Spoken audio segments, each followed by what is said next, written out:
Evening all.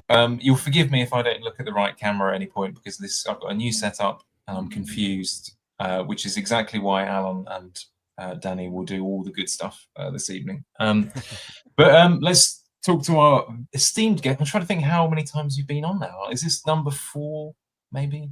More than than that. that. 3 or 4, I think. Oh, at least, yeah, surely 4 or 5 I would have thought. Yeah, maybe. You're a grandee, a veteran of the Last Resort bar. When you come in and you head up to the bar, they know what you're going to order. It's that kind of a place. You know, I don't know if you've had one of those places where you go in, they're like the usual, or something like this. But I was just there an hour ago. The cafe I walk to in the mornings or afternoon sometimes, and they just know iced espresso, bang. I got my cup, done. That's my cheers. That's my equivalent of my cheers. Yeah. Nice. What's your drink of choice this evening, Danny? The usual boring, essentially energy drink. It's just an orange and soda. That's when I need sugar. Is like orange juice and soda. That's exciting as it gets right now. I'm having an alcohol-free day. Nice. As I've said before the pod, I went into a garden centre at the weekend and I found Nirvana Best. There we are, amber ale. So we'll find. I'll give you a review later in the pod. Oh, speaking of which, just to upset Danny, because I was talking to Alon about it earlier. I had Miles Davis on the Corner, the early 70s jazz funk classic. I didn't realise until talking to Alon before you got here, Danny. Alon used to be a bit of a jazz maestro. Mm-hmm. Yep. Yeah. I studied music in school, and I was in New Orleans, and it's heavily jazz leaning. Wow, yeah. I knew about the study of music. I knew he was a music buff. I didn't know there was a focus on jazz in there as well. So yeah, to be honest, I didn't really know either until I was deep in it, and I was like, all right, I guess I'm doing jazz. Yeah, that's cool. Yeah. That's nice. So you can there's a degree for people who don't like music. That's great. I'm not gonna wreck level. This is one that about one person in the chat or viewing will get. But New Orleans music scene always reminds me immediately of Dr. John. There was that guy back at kind of like the 70s sort of swamp jazz. Anyway, if you do know what I'm talking about, feel free to. We are still getting a kind of a non-chat response thing going on here, Danny. So yeah, I told you. You said you insisted it was fine, but it's not fine. There's no chat. I can't go into. Oh, really? Chat. Yeah. Oh, shit. So what do we do? Does it turn up on YouTube? Let me open YouTube. I can't post in the chat, so there is no chat. We definitely need to fix that somehow. I don't see a chat, and usually it just kind of pops up, right? Like I don't have to press anything. Uh-oh. We're chatless. Yeah, there's just some sort of setting on YouTube for some reason that it's on. Okay. Well, we're deciding on the fly here, so I can't really. Bit of jazz tonight. Yeah. But no, that's fine. Okay. Well, I mean, it's hard to say whether we could do without it or not, but I will carry on unless you tell me otherwise. No, carry on. It's fine. Rich, have you got the mic in that you want as well? Your sound is fine, but have you definitely got the one in that you want? Probably not. This is high quality. Oh no, you're right. I'm switching. It's a break. Blame the cup. Blame the schedule. Jesus no matches at the weekend. We're out of rhythm. So bad in here. Why don't we get someone proper? Like Alon, maybe. Alon, do you want to host this one? I'll spit it out. I'll host. No StreamYard link on mine, but it's also not live, so it'll be a disaster. Okay, I'm gonna message. We'll carry on. I'm gonna message Baker and ask him what if he knows how to fix the chat, but we'll carry on. Yeah. Okay. Well, we'll kick off. So Alon, we can talk bollocks for about 10 minutes. Apparently, sure.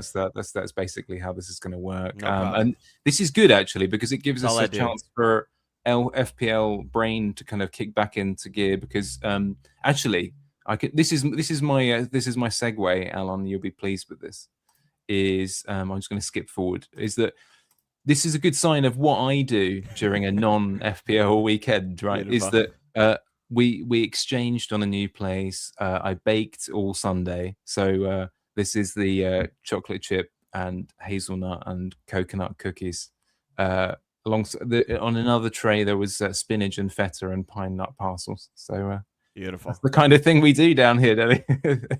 We're talking a puff pastry or a rough puff, or what are we talking? Yeah, I think it was supposed to be a rough puff. Beautiful. You should have showed. You should have shared the cake stand. The cake stand. Oh yeah. Okay, Oh, next week. Okay, good. We'll go back. But well, kicking off a little bit anyway. Gameweek 30, stick or twist. Actually, just before we kick into this, how many transfers has everyone got? Because that's kind of quite important at this moment in time as well. So I've got 2, Danny. 2, I think. Yeah, 2. Couldn't even remember that. You struggled to remember, Alan.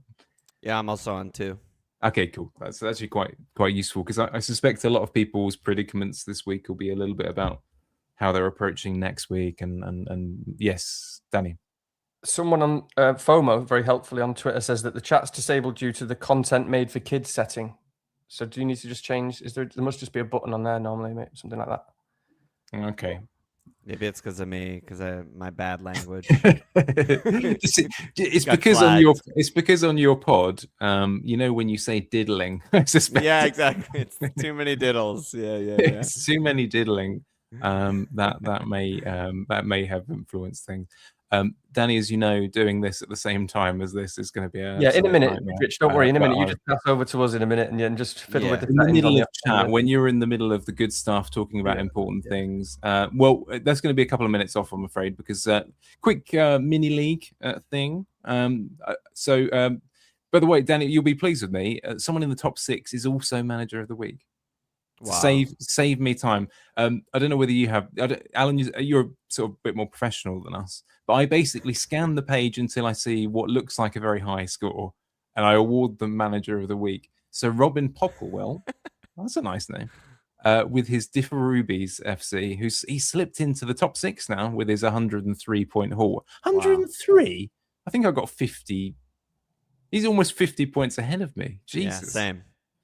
Oh, well, I mean, I'd say welcome back again, Robin, but I don't know whether I mean it. But so he's there. Zach Farnell still in top of the table with Farnell score, and Benji Yag and Matthew. I've not put those the correct way around. That's how rusty I am. But congratulations to all those people, and hopefully at some point we'll be somewhere near you, but probably not. No more cookies. Alan, you talking through your team will give me a perfect opportunity to correct the settings in the chat. Let's do it. So I'm going to shut up and I'll be back with you in a couple of minutes. Well, I'm just comparing my team to goddamn Robin Popplewell, who got 103 points. This guy captained Ismaila Sarr. He also has Joao Pedro, obviously. He also has Timber, Gabriel, Bruno, Palmer. I mean, this guy, he's 9K rank. Robin, wow. I'm impressed. Very nice. My team, 59, mediocre as always. Small red arrow, but kind of just a gray arrow. I captained Haaland. I viced Ekatike because we thought maybe Haaland wouldn't play. He played in blank. They both blanked. Didn't really matter. I barely got any returns, honestly. I mean, I got the Bruno, but I think he's about 99% owned at this point, so it's sort of like sure. I got the Elliot Anderson 12-pointer, but a lot of people got, equivalent or similar scores from their sort of auto subs for their Harry Wilsons or their Joachim Andersons and stuff like that. So even with my 5 million midfielder getting a 12-pointer, I somehow got a red arrow, which just seems like an impressive feat. Ballard continues being good for him. One of few picks that I've made that I'm happy with. He's just great, and he's just he always feels right around the corner from an attacking return, which is good. And I saw in the cup he had another like 4 headers in the box or something like that. I mean, he's really just a monster. So I think another 17-pointer is probably around the corner, and hopefully no one has him for that. I kept Gabriel. Virgil 1-pointers, unfortunate. He had that big chance late in the game and just couldn't steer it home. And the Kelleher clean, but I'm always shocked when my guys price rise out of nowhere. Like I mentioned it on our pod, Kelleher price rose like 2 weeks ago after 3 or 4 blanks in a row, and I was like, what is going on? And then I saw that the models were just like get Kelleher, so everyone just got Kelleher and he price rose, and So now even the Kelleher cleans. I don't get any real points from, because everyone either has Raya or Kelleher, and we're good. And Rich is smiling, which means I stalled the policeman long enough for Rich to sneak in and get the files and crack the code. And I'm going to ruin it all by saying fucking A. Yeah. Simon Baker, Chanya, whoever that is, Eno, terrific to see you all. And I've got already a reference to my spinach, pine nut, and feta parcel things, which are basically sausage rolls, but for southern people. But yeah, no, that's good. Thank you, Alon. You're a true pro. You saved my bacon. Such a pro. Thank you. Professional speaker. On to Danny. I'm guessing, unless you were... If anyone can... actually, that always saying fucking A reminds me of Office Space. I don't know if anyone remembers that. Oh, yeah. Yeah. Absolutely classic. Danny, over to you. I think about Office Space like pretty much every time I'm in a traffic jam. Yeah. Oh, yeah. Just you're blasting hardcore rap, and homeless guys walking towards the car. Yeah, or obviously, yeah, when you're thinking, do I pick the left lane or the right lane, and you finally move, and then you pick the right lane and it stops, and then you move the lane and it stops again. And it's God, it's good. I need to rewatch that. Yeah, same. It kind of feels like the movie that you watch maybe when like your partner's not necessarily home, blah blah blah, because you know it's kind of a hard sell. Clark's is a bit like that. I'd never get anything on like that, but you know, always. But by the way, just last reference to it, but it just always makes me think. Seeing as I've already sworn this evening, but that where there's a kind of wait, you fuck Lumberg. Anyway, if anyone's watched that film, you'll know. So good. They don't make films like that anymore. They really don't. And that isn't just a saying. Like they literally don't. Like film studios can't pay for films like that anymore. They will never be made again. And I just feel we're so lucky as millennials to have grown up through those early 90s films. I just joyous. Absolutely. Anyway, so my team, God, I really haven't thought about this for a long time. I was just trying to think while Alan was talking. It's so hard to go back, isn't it? It feels, I mean, it's only been a week, hasn't it? But you literally just check out. That's great. I was trying to figure out how I got more points than Alon, because it's just so weird at the moment. Because I basically had one guy return, but I also did forget that I own Raya, and Raya actually got 7 points rather than 6, which is nice. And Tarko, you got the Tarko. Well, that's what I mean. So other than Tarko, and then like nothing else. Whereas a lot of other people got a bit of a spread. You know, your Andersons or somebody here and there, and a few cleans. But yeah, I mean, for me, it was just obviously it was another. I can't complain with 63, but it's all about context. I was saying I was moaning in the wrong place the other night. I was talking in chat with like Baker and Zoff and LR and stuff, and I didn't look round at everyone's scores, and Praz was in there, and they all had like lower scores than me, and I just wasn't really thinking about that, and it was the wrong place to moan. But this is the context of the fact that I've had a pretty horrendous like 10 weeks in terms of where I was and where I am now, and it's just been like loads of reds and horrible, boring stuff.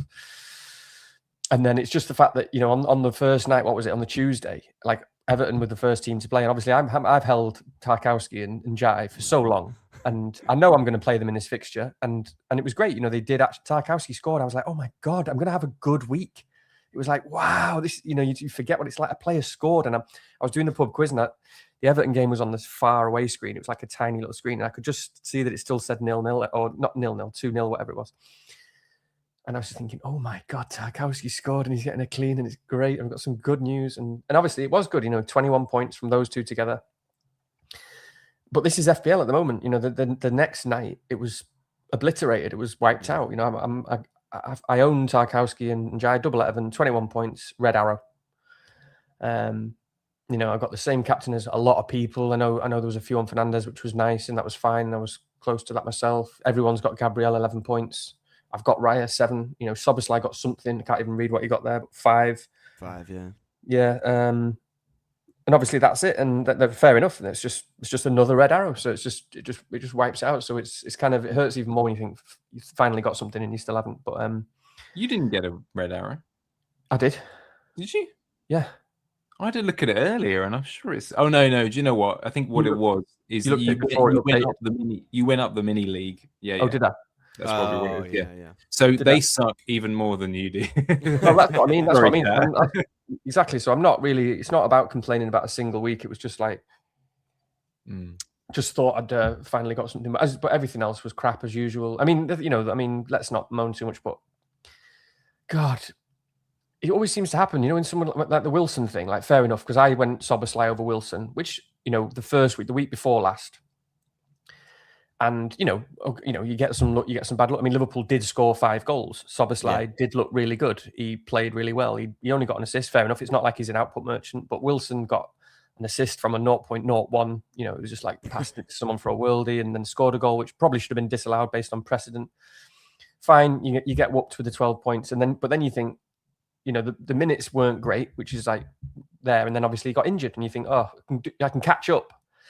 And then most of the people you're playing against who had Wilson just got an 8 or more point auto sub, and it's so annoying when that happens. You just get the double jam, and you just feel like you've been punched in the face twice. So yeah, apart from all the moaning, the only sort of interesting thing was the transfer that I made was just Dango, and it was entirely between Dango and Tavernier, and basically the only real reason that I went Dango in the end was I was about 70% sure that Tavernier would start, whereas I was more like 95% that Dango would start, and then the fixtures over the 4 pretty close. And I also just sort of thought, well, I do really rate Tavernier, but we hadn't really seen what we saw in the last game yet, and it's not like he is an output merchant. It's more about the pens, whereas Dango is someone who is in form, has shown the fitness, is in a really good team, a better team than Bournemouth. They kind of like a system team that you felt like you can rely on more in terms of what they do and how they do it. And therefore, it just sort of felt, intuitively, it felt like this is silly this is another one of those overthinking, like going for the pens guy for Bournemouth who might not play over Dango, who's up from, playing up from Brentford. It didn't feel right. And the other thing about that sort of matchup, which was actually quite interesting going into the game, was the Bournemouth manager, Iraola, and you probably saw it, you guys, and he spoke about Liverpool as well, Alon, so maybe you saw it, but he literally said, he had a really sort of revealing interview before the game where he basically said, we always really struggle against 2 teams. They always basically batter us because of our system. And he said, because of the way we play. So he almost, implied that we play this way. We don't really adapt. That's what we do. And it just so happens that Liverpool's system and Brentford's system mean that they basically just batter us. Now, he did say, so that means I'm going to have to do something different this time against Brentford. But it was a Saturday, Tuesday turnaround.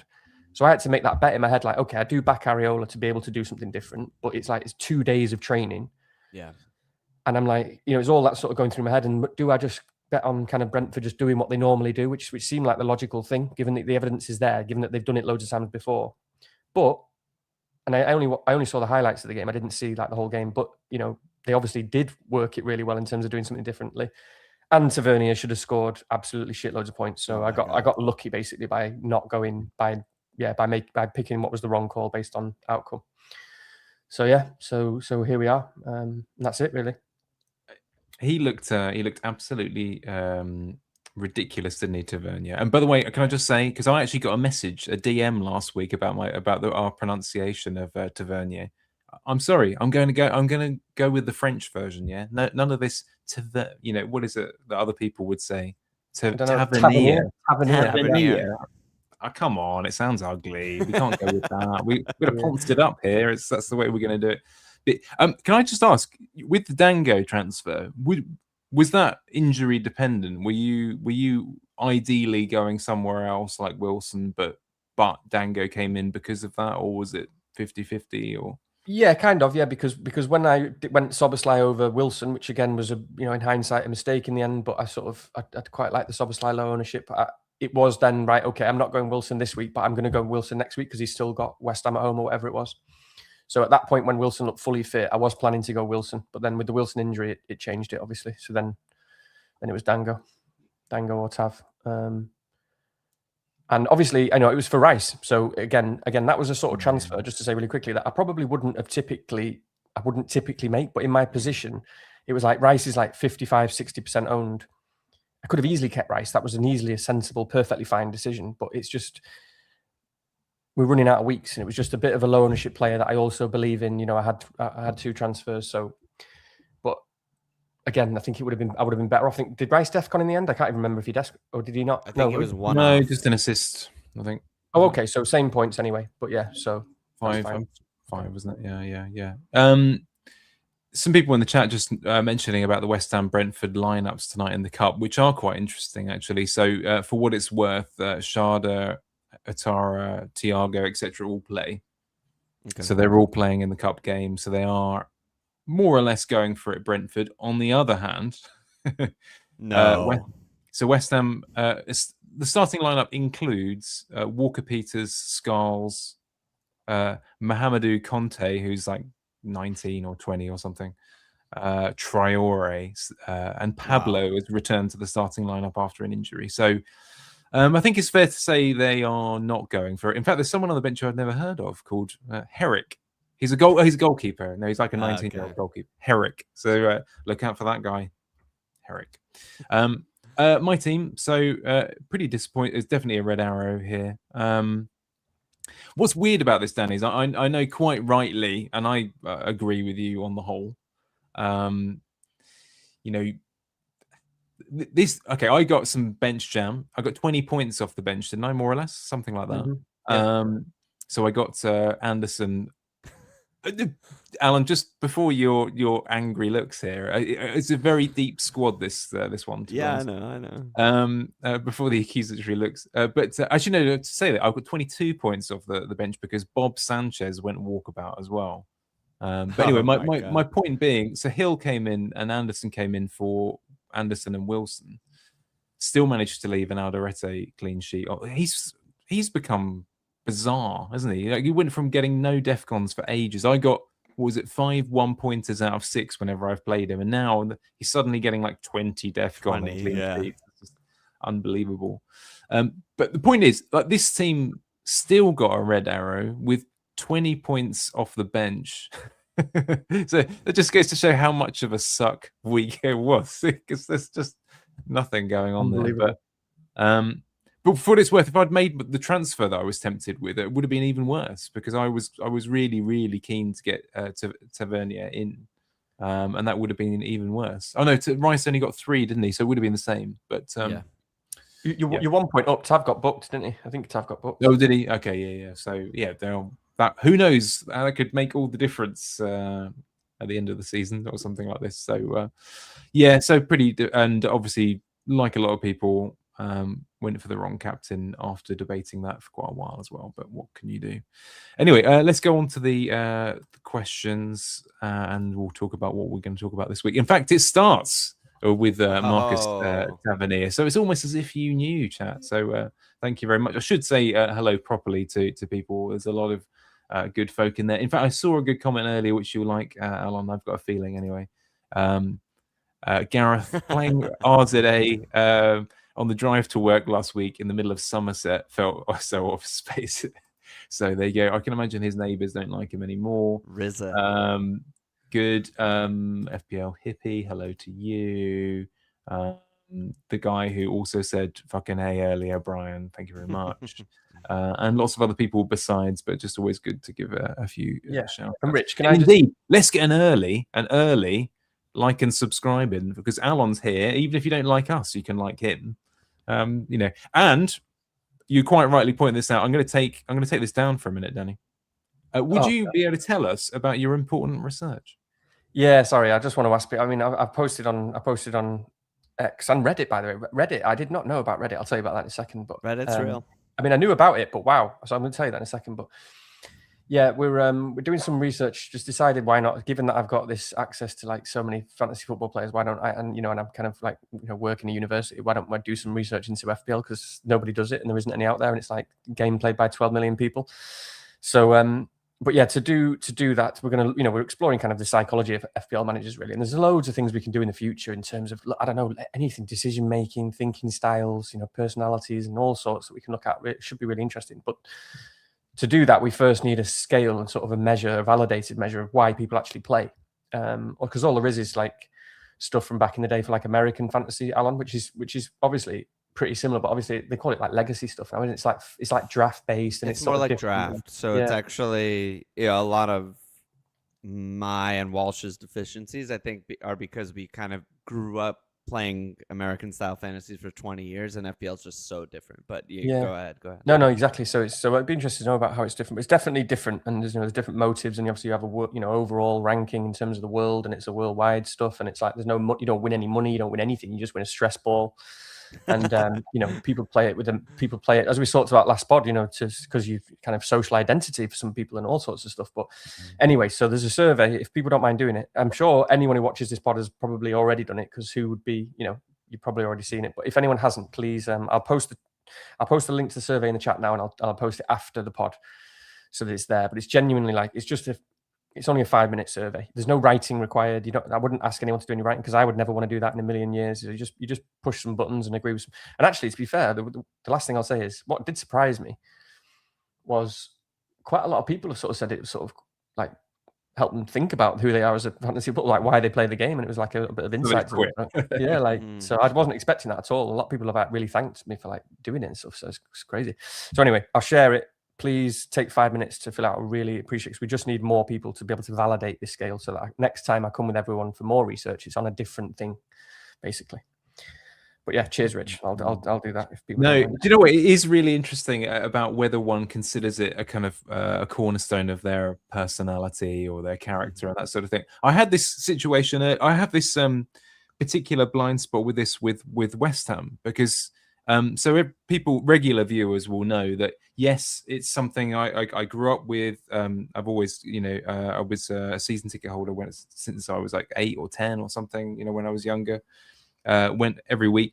But at the same time, it's so not me. Like it's not like West Ham is not particularly something I affiliate with in many other ways. And, sometimes someone will ask me, and our chat will probably leave now and be like, oh my God, I can't believe I'm watching a person who would do this.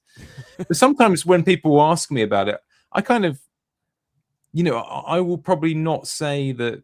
I might not necessarily tell them like that I follow football, or I even necessarily support West Ham, because I don't necessarily want in that particular context, in that conversation, I don't want to be associated with it. And then in another one, I will. So I will kind of pick and choose when to deploy it. Like it's say if someone comes around and fixes the bathroom, and I'll talk about football. But if someone else comes around, I'll be like, yeah, no, I'm more of a jazz, like whatever. This is the only place where I'm both in the same room. Yeah. I'll just say I haven't looked at we haven't studied the results or anything. I've just I can eyeball it sometimes to see some graphs and see what a few things look like. And there's going to be, hopefully there'll actually be loads of more interesting things that come out of this than I actually realize. But yeah.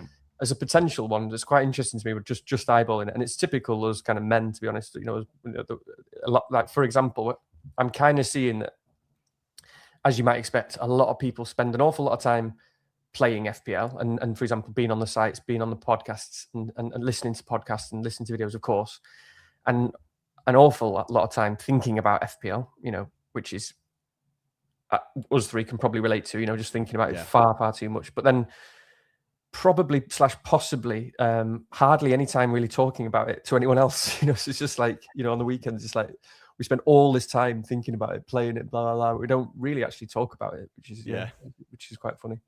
I think like the one thing that really interests me is your relationship with guilt, because I've got a really kind of quite a peculiar guilt complex. If I'm not doing something that I think I should be doing, so for example, if in terms of thinking about FPL. Like if I get to the end of a week and I've spent a lot of like sleepless nights thinking, oh, okay, is that guy gone up 0.1 that I can't afford him anymore, or whatever, there will be a little bit of self-loathing of like, oh my God, you wasted your productive capacity thinking about that. But of course, like as Alon knows from our conversation, you might have been surprised, but we're both kind of doctorate types, and like relatively we have good brains that we can use in other things, but we spend it here doing this. Why would we do this anyway? Chat, we don't want to kind of ruin it for you. It's good to like FPL, really. Tavernier, let's get back to Tavernier. We're half an hour in, we haven't talked about any players yet. Alon's already thinking, oh, here we go again. No, I'm not thinking anything. I'm loving it. I'm loving it. So I don't even know what his numbers were for the last for that last game, but he took an insane amount of shots. He hit the post and the bar. He looked great. He should have had a penalty, at least one, right? from memory. It's interesting that someone would ask this question, but FPL Easy, who's a nice regular viewer, so thank you. Tavernier, is train sailed, or is he a set and forget? And it is an interesting one because, of course, I suppose for a lot of people, it might be a 2-game shootout if you're on a game week 32 wild card, which a fair few people are/were. I mean, we'll talk about that later on, but of course, his fixtures turn after that. So, Danny, you were considering him before, so I don't know if you want to kick us off with this one. Is he someone that still interests you, or is the kind of moment passed for you? Obviously, 2 decent enough games left, particularly this week. Yeah, I mean, this is really tough because we do get to that point now where it is 2 games, and I have that decision. And I think there's another question. I don't know if you've got it on this screen, but there's no harm in us linking the 2 questions because they're very much linked. I know Mikey asked us about what the sort of threshold was for actually making a transfer at the moment on all these sort of players. It might be different for Mikey because I think he might have played his wild card, but something that's extremely important for me at the moment is thinking about how important transfers are going to be later in the season and after the wild card and at the end of the season, because I always, the end of the season is always the one where, because of the nature of FPL these days, we all these doubles and blanks and chip strategies and things that are sort of set in stone, and that we a lot of us very often end up in that position at the end of season with very few transfers, if any, spare, bar the odd one, when actually that's the time of the season when things are most kind of changeable or kind of unpredictable, or teams and there's all sorts of information changes about what teams are doing. And then every season I say I don't want to be in that position again, and so it's really difficult to decide. I mean, someone like Tavernier, the simple answer there is probably not really worth it usually. So there's various parts of this debate, because of course a lot of us are, desperately trying to get more points, not doing as well as maybe we want to be right now. There is still time left in the season. Every week does count. Tavernier does look like a talisman at the moment. He is on penalties. He's got Burnley, which is great, and then Man United, which is okay.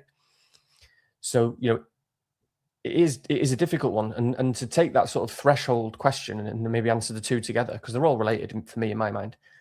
I have someone like Njai at the moment. And that's quite an interesting conversation about someone like Tavernier and that threshold and the transfers. Because Njai is like, he's good, he's decent, he's decent for DEFCON, he's on penalties, but he's incredibly frustrating, and he's basically not a very good pick in my mind, because he just doesn't attack enough. He just doesn't try and do enough goals and assists. And that's just a simple fact with him. And I haven't got the patience for Njai.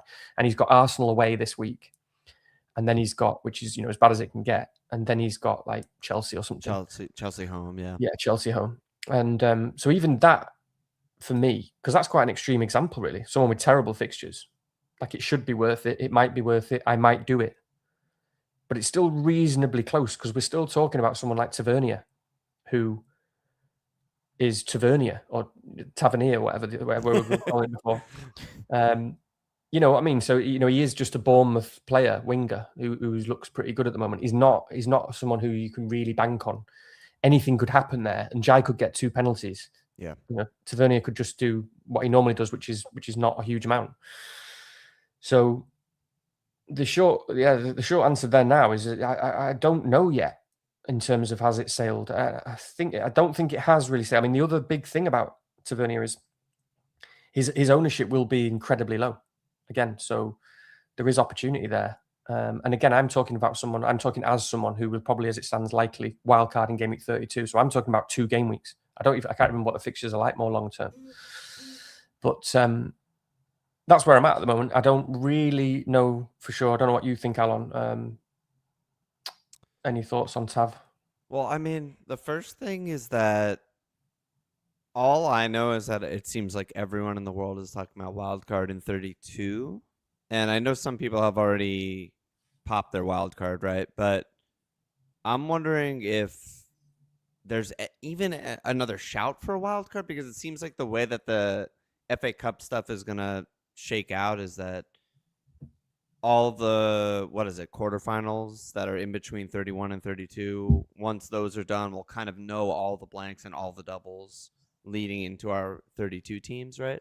So you just have such a huge advantage over teams who wildcard before 32, because you'll know you'll basically have a team of 15, and you'll have possibly 15 doublers, and you'll free hit through the blank, and you'll be at a big advantage. So I haven't even been considering looking beyond sort of game week 31 fixtures, because I'm just like, well, everyone I know is going to be wildcarding in 32, so I'm just not even considering that. But yeah, it's an interesting one when you talk. I think this is like one of the more interesting points of every FPL season, is sort of when you're all of a sudden the sort of almost the rules have changed, because it's like, okay, now I'm just looking at a guy for 2 fixtures, as opposed to normally we're looking for like at least 6, right? Like, I want to hold this guy. I want to not regret this as a pick. I want someone who's nailed in minutes and fixtures and all this stuff. Whereas 2 is just such a crapshoot. Like, the variance is so high in the sport already, and then just 2 fixtures, it's even higher. I think it's especially tough when you talk about a guy like Ndai, because I agree with everything you said. The fixtures are bad. The pick is okay, yada yada yada. And if you transfer someone like that out, and one game he gets a pen and one game he gets DEFCON, I mean, that's a nightmare. You've transferred out a boatload of points that he just kind of got for being on the pitch. He doesn't even have to attack. At the same time, you could also see the world where Tav, sort of gets 3 returns in 2 games, and you're just like, yeah, he's a great pick. So of course he got 3 returns in 2 games with good fixtures. I lean towards making the move. I mean, I realize, and I agree with you in terms of like rolling freeze and having more freeze for, let's just call it game week 35 through 38, because we're kind of all gonna wildcard 32, etc. But at the same time, obviously when we're wildcarding, we're gonna be rolling our freeze. When we're maybe in 33, we're gonna make like 1 move max, probably, if someone got injured or suspended, and we're gonna switch one of our doublers for a different doubler, maybe. And then it's more likely because it's bench boost for a lot of people as well. So you've got to get 15 out as well. So right. But I'm saying if you're wildcarding 32, we'll kind of know the doubles, right? So you'll probably just have like these are the guys I'm bench boosting, most likely. Hopefully. Right. I doubt we're doing, sort of Dubravka to Darlow in 33 without an injury. Yeah. Or so, but if you so for a typical chip strategy, just like so. If you do wildcard 32, fine. You don't keep a transfer. Then 33, you have to get through with no injuries or suspensions, because you need to get 15 out. Yeah. So let's say you do get lucky and you can save 1 transfer. Then 34 people are free hitting, most people. Right. So then again, you can't save a transfer. So even if you save a transfer through your wildcard to bench boost, you've got one extra transfer in 35. Yeah, it's tough. You're only gaining 1 transfer in that entire time. It's really tough. It's really tough, and it's the guarantee. This is always FPL thing, right? It's the guarantee of rolling a free transfer, of the 100% guarantee of getting that extra resource that you can use later to be more flexible and turn into points. In theory, turn into points, unless you're me. Versus going for the upside of, okay, in 2 matches, what in your head are your actual projections for Ndai? Like, what's the likelihood he's gonna start both as 100%? What's the likelihood that Ndai is going to get an attack return, get DEFCON? What's the likelihood of winning a pen? I mean, flip a coin for that. Who knows? I would rather try and just get the points because I just feel like I'm having such a bad season. I'm so behind. I want to make moves. I want to be aggressive. He's low owned. I feel like it's a good opportunity time to go for someone like Tav. And this is why, though, like, because I completely agree. And obviously, again, it depends on who you've got. But this again relates to that point I was saying a few weeks ago, where for me at the moment, this is one of the problems with this DEFCON, is that it's dulled the game, it's numbed the game. Like, there isn't as much incentive to make a move. So take, for example, I don't even know, because I don't own Anderson, right? And I've never owned him. But I don't even need to know. I don't even need to know what Anderson's fixtures are in the next 6 weeks. It doesn't matter. Doesn't matter. I'm not going to sell him. There's no incentive for me to make a move to actively to interact with the game of FPL. There's no point, because there's a guy there, and this is what I meant. Like, but people who are chasing, people trying to catch up. you're not chasing something static anymore. It's so difficult because you're chasing these guys who are getting automatic points. Yeah. And if you own those guys already, then great, fine, that's fantastic. But what are you going to do? Because there's no point in doing anything, and you're just going to be. Anderson could have Arsenal away, Liverpool away, Man City away, Man United home, and there still wouldn't be much point in selling him. There really wouldn't. Yeah, that's sort of the problem, right? Is like Ndye's not that, right? Like he's not as consistent as someone like an Elliot Anderson when it comes to DEFCON and stuff. But using Elliot Anderson as an example is interesting because it's just pissing into the wind at that point. Like, what is the actual likelihood of transferring in someone like Tavernier, who has we've seen him play maybe 3 games, I think, since the Semenyo transfer, right? Because he played the 1 game, he got the penalty, and then he got hurt the next game, right? And then it's been the 2 since he's just come back from the injury. So we've seen 3 total matches without Semenyo, and he's been great in 2 out of the 3 and taken a lot of shots and been very involved, and he got a pen in the other one. So he's a great asset. But what are the actual odds of him outscoring someone like Elliot Anderson, who's probably on average scoring 9 points irregardless of fixture in 2 games? Exactly. And the odds are very, very low. Exactly. Tavernier likes a yellow card. He has 0% chance of a DEFCON. He might get subbed on 60 or 70 in one of the games because Bournemouth are deep and, whatever. He's not that important to them, I don't think. And yeah, it's just that you're fucked. Yeah, it's so hard. This is it. And if we just forget about Tavernier's name, this is what's wild about the game. Like, we're talking here about a guy who is a talisman for a very good attacking team, who's on penalties, who's just put up about 1.6 xGI in a game, and looks like he can do that reasonably. This is a real sort of goal scoring talisman, and he is very likely to lose out to a defensive midfielder from a team who's getting relegated, who's never scored inside the box. Yep. And there's no point in making that switch.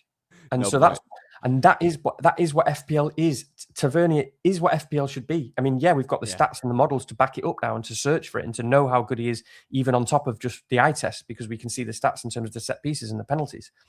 But Tavernier is what FPL is and should be. Well, it should be about looking for these guys for goals and assists, and it should be you also should be able to find these low-owned guys because you've got to interact with the game. You know what? It's made me flip this kind of perspective, because I remember we were talking about, I can't remember the analogy we used, Rich, probably about a year ago now. But, I said I used to hate games like, it was my favorite game in history, but I used to hate that in Mario Kart 64, you only got lightnings and invincibilities if you were last. Hate that. I always hated it, obviously, because you wanted to win and you were the best, and you were first.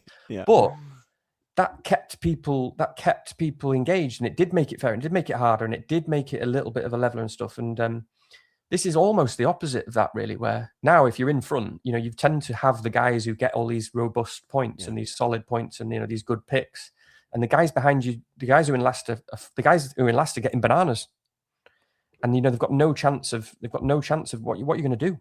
Yeah. So it's just a weird dynamic that to me has kind of revealed itself a little bit towards the end of the season, where I'm struggling with it really badly. Yeah.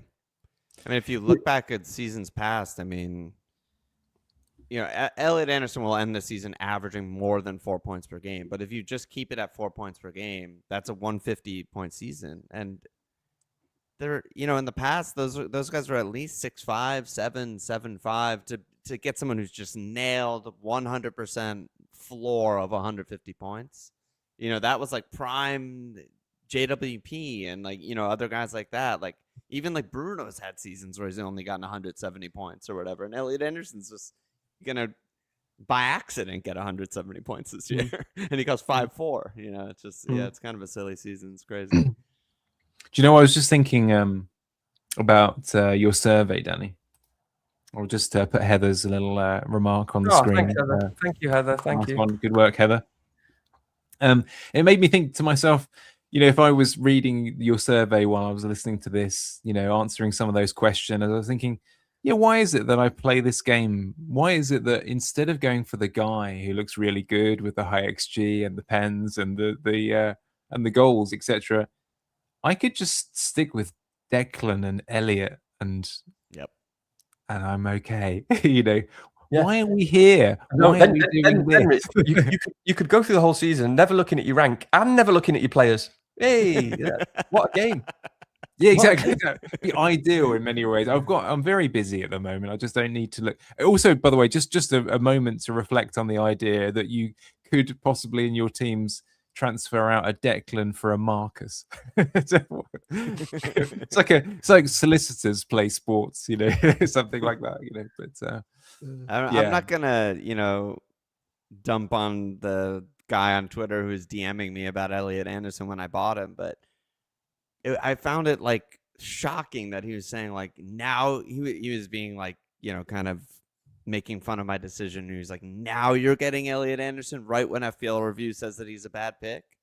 And I was just like, why is he a bad pick? Of course, that week he ended up not defconning and getting a yellow card for diving. So, FPL Review knows all or whatever. But then he gets 12 points and easily defcons in the next game away Man City. And I'm just like, yeah, wait, why is he a bad pick? Like, why is he not just the same pick that he's always been? I mean, it seems like you could realistically just have, Declan and Elliot and a bunch of other DEFCON guys, and you could have made no transfers on any of them all season and just transferred the other 4 guys or whatever for captaincy or clean fixtures or something like that, and you'd be having a great season. I mean, no doubt you'd be absolutely flying. And that's another sort of good and relevant point, and kind of to you, Rich, but because I know you've always got a feel of your rank anyway, but let's just say hypothetically for a second, if we had absolutely no clue what rank we were and we were making transfers, you'd just buy Elliot Anderson and Declan Rice. You wouldn't look at anyone else. 100%. And that really should tell you all you need to know. That means that you're just what you're doing now for the rest of the season, essentially, not completely, but with a lot of players, is just basically making a bet you're more likely to lose because you've got to do something to move. That's tricky. Yeah, it is. I think as well, Alon, you should give yourself credit that at least you bought Elliot Anderson, right? I got him. Okay, I did buy him, right? But I have no memory of this happening. Like he turned up and he turns up every week. And in a way, I don't know, this kind of reminds me of that song, is that Elliot Anderson is what happens to you when you're making other plans. Like he's there. He joins you on this journey.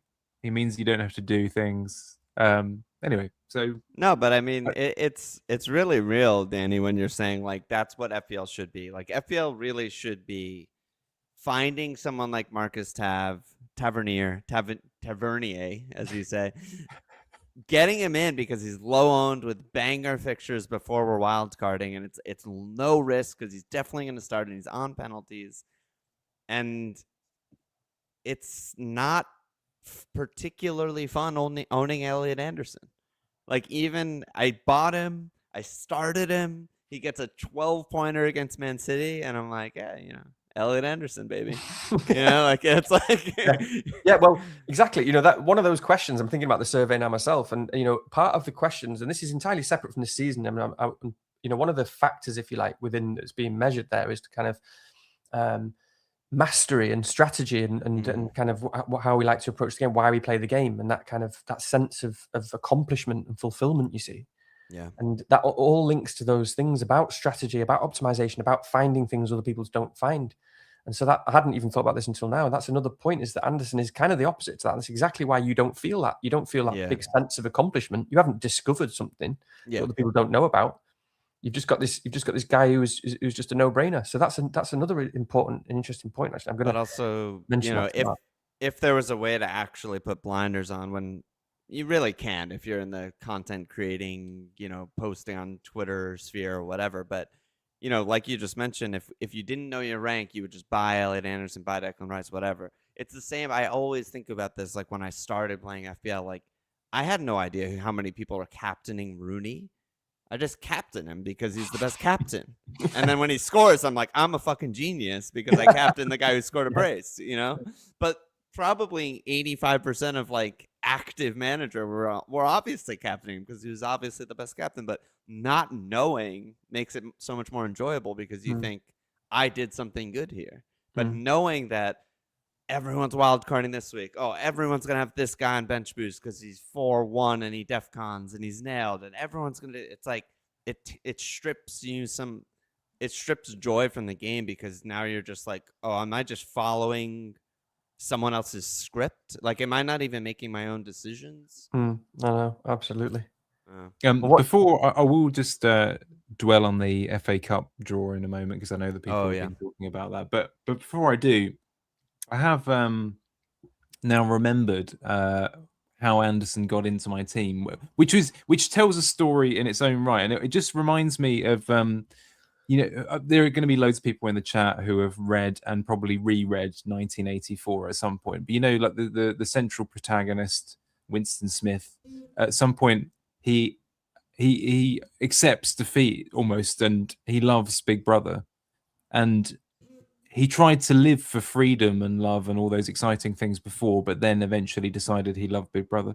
And I did that because I bought Ismail Assar before he had penalties back in the day. He was just a guy running around being exciting and what have you. And I replaced him with Elliot Anderson. So there's a story in there somewhere. There's a tale.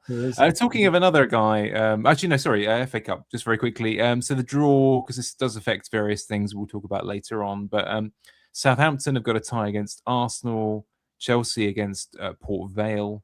Trying to think whether Alon has ever come across where that is or who that is. But Port Vale. Vale. Man, I've been playing this game called Map Tap, where you kind of get 5 cities and you have to just blindly tap where it is on a map with no borders on it. I hope I don't get Port Vale. I have absolutely no fucking idea where Port Vale is. I'm not sure I could pick out where Port Vale is. I'm not sure I could actually. It's going to be closer to you, Danny, for sure. But anyway, they're away at Chelsea, so they're screwed either way. Probably Man City against Liverpool. So that's the big tie there, and that will dictate quite a lot for us, I'm sure, later on in a way that I don't really understand. And then West Ham or Brentford. Hopefully West Ham play Leeds. Nice. There you go. So pretty exciting. But let's go on to another guy who just one sec, Rich. Go on. Just as someone like you who owns Anderson and Rice, and I know we've gone through our sort of rambles about the game, but what is your position on someone like Tavernier? And have you got any interest in him or any other cheap midfielders, or are you just a representation of what we said? I was pretty close to bringing him in, obviously last week, because a kind of similar situation to you. When you have, I think I had 4 flags.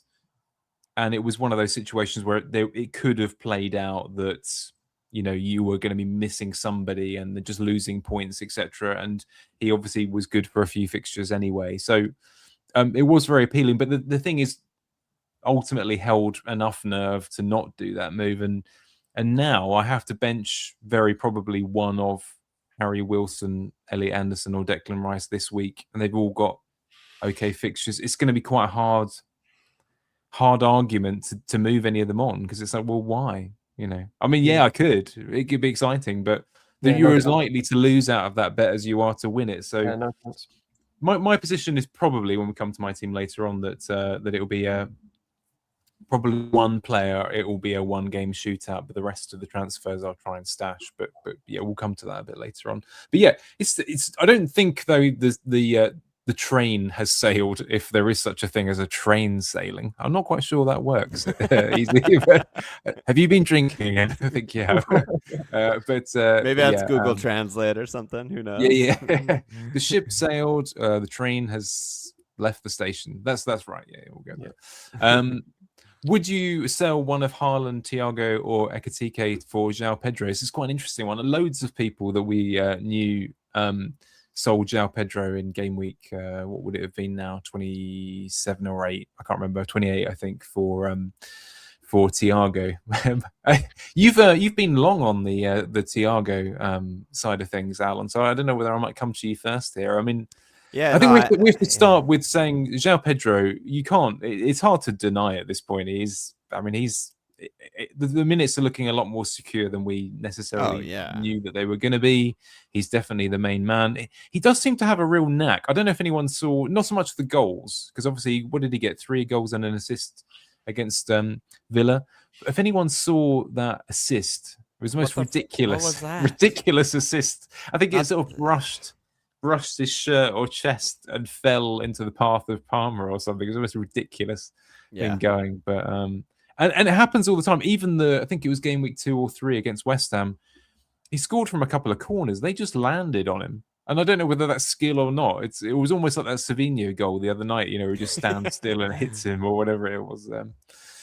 But yeah, any take on Joao Pedro, Alon? He definitely looks good, doesn't he?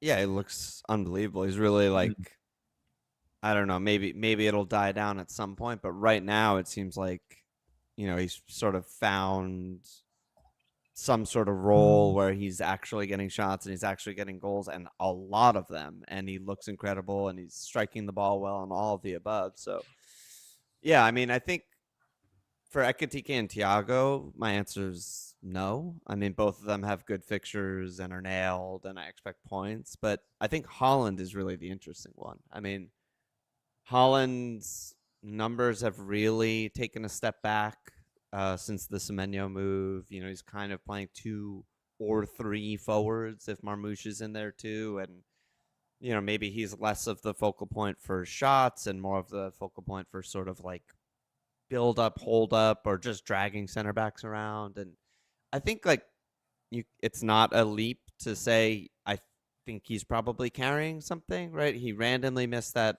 one game, that Leeds game, and then he's not in the squad for the cup, and Pep's like, I was never going to play him. I didn't even want him traveling. He's probably carrying something.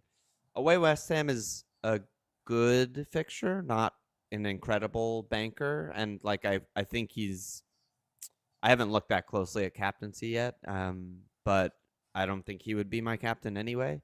So if you were going to make the move, and obviously he blanks in 31, right? Or is 99.9% blank or whatever it is. So if you were going to do it, I don't hate it for Haaland, considering, Joao Pedro and Chelsea are still going for the Champions League qualification.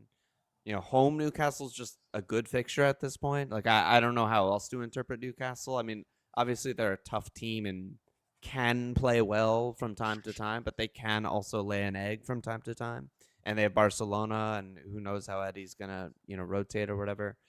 And then away Everton is sort of similar. It's like that can be a bad fixture, it can be a great fixture. The way Joao Pedro is playing, I mean, you have to probably think he's gonna get chances in both of those games, though, right? So I think that's where it gets interesting, right? And Haaland in or out kind of chat, because we all, I think, captained Haaland, right? And so now we're in this weird situation where we don't really know his fitness levels. He's also not playing that well. His eye test isn't that great. And he has a blank after this week. So, yeah, maybe an opportunity there. It should be said as well. I mean, obviously trying to keep an eye on about 7 different chats when you do these things, etc. And it does seem like the FA Cup draw has, in a sense, made owning Chelsea players a little bit down the line relatively likely anyway, because obviously that there's they may well be part of a double in game week 33 as far as I understand. I need to look at that in a minute to know whether what I'm saying is actually true, but that makes him perhaps a tiny bit more likely for people to buy now or next week on that basis as well. I don't know whether that will be true when we sit down with the kind of pencil and pen. But yeah, I think you're right, Alon. I wouldn't be considering for the other two by any means. But there might be a reason. I mean, Haaland's minutes, of course, midweek are going to be quite important.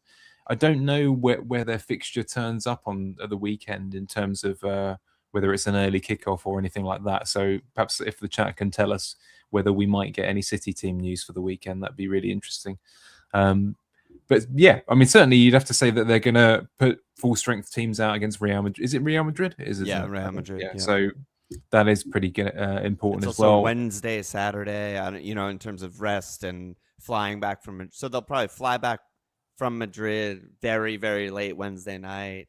Probably day off on Thursday, training on Friday, and then away in London on the Saturday. Yeah. And then the return leg is Tuesday. It's a couple of teams. It's worst possible thing, isn't it? Wednesday, Saturday, Tuesday.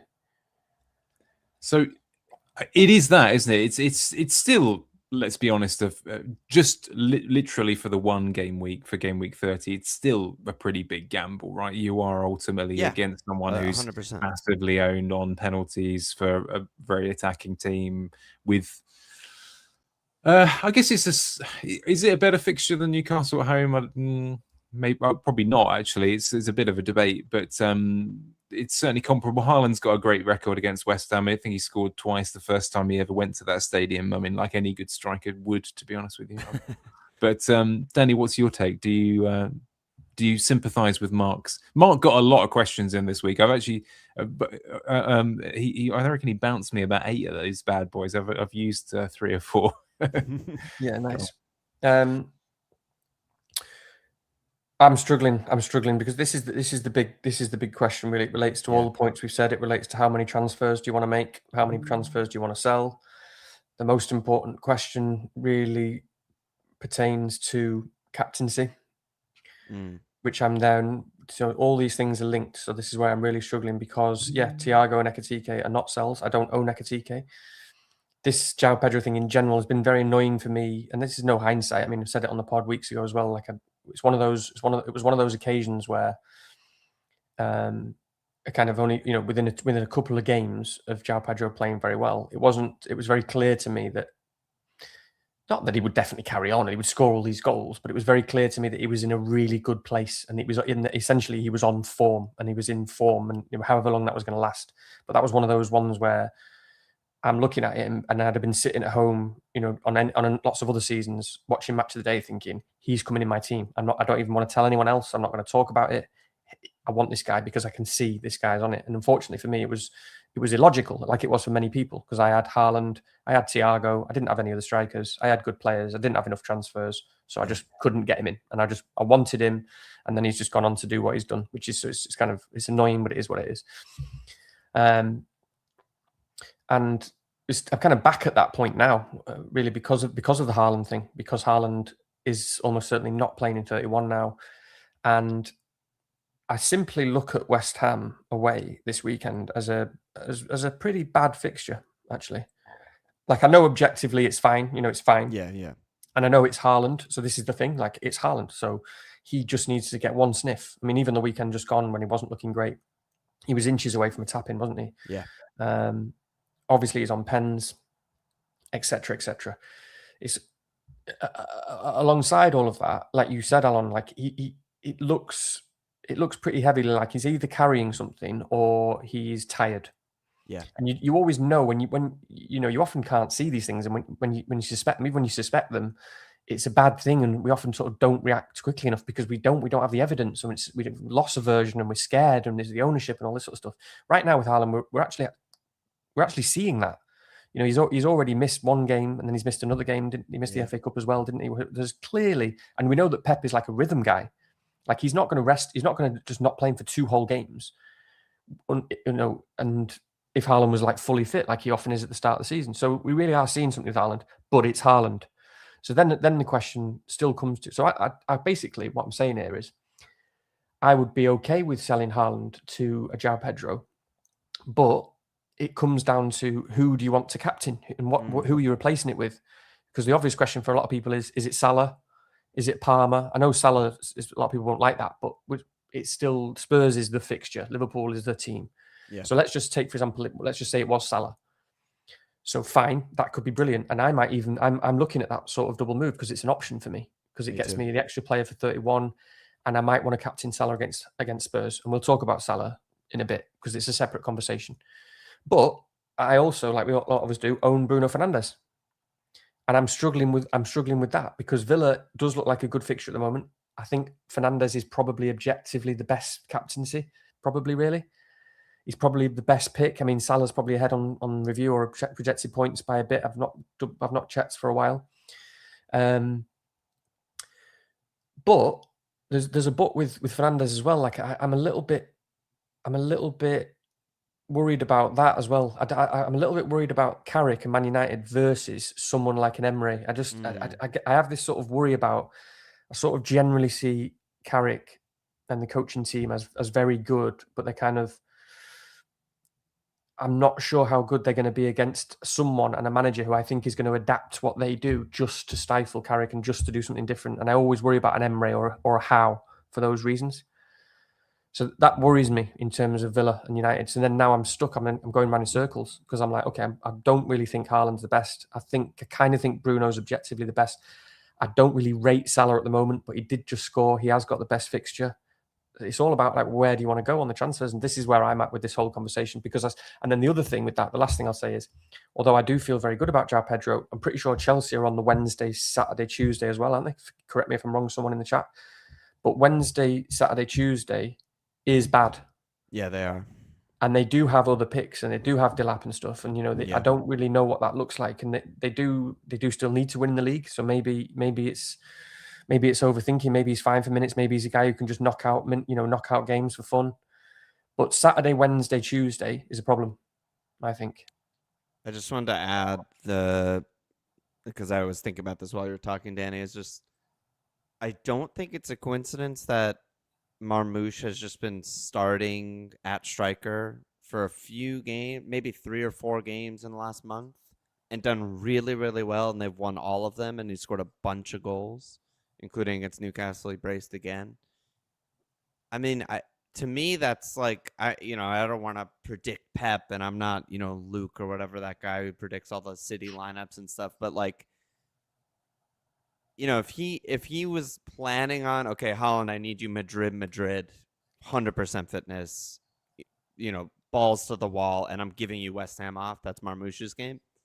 That makes a lot of sense. I think they should be able to win that game with Marmoush on top. He's good. They have a lot of depth. Doku's back, Savinho's back.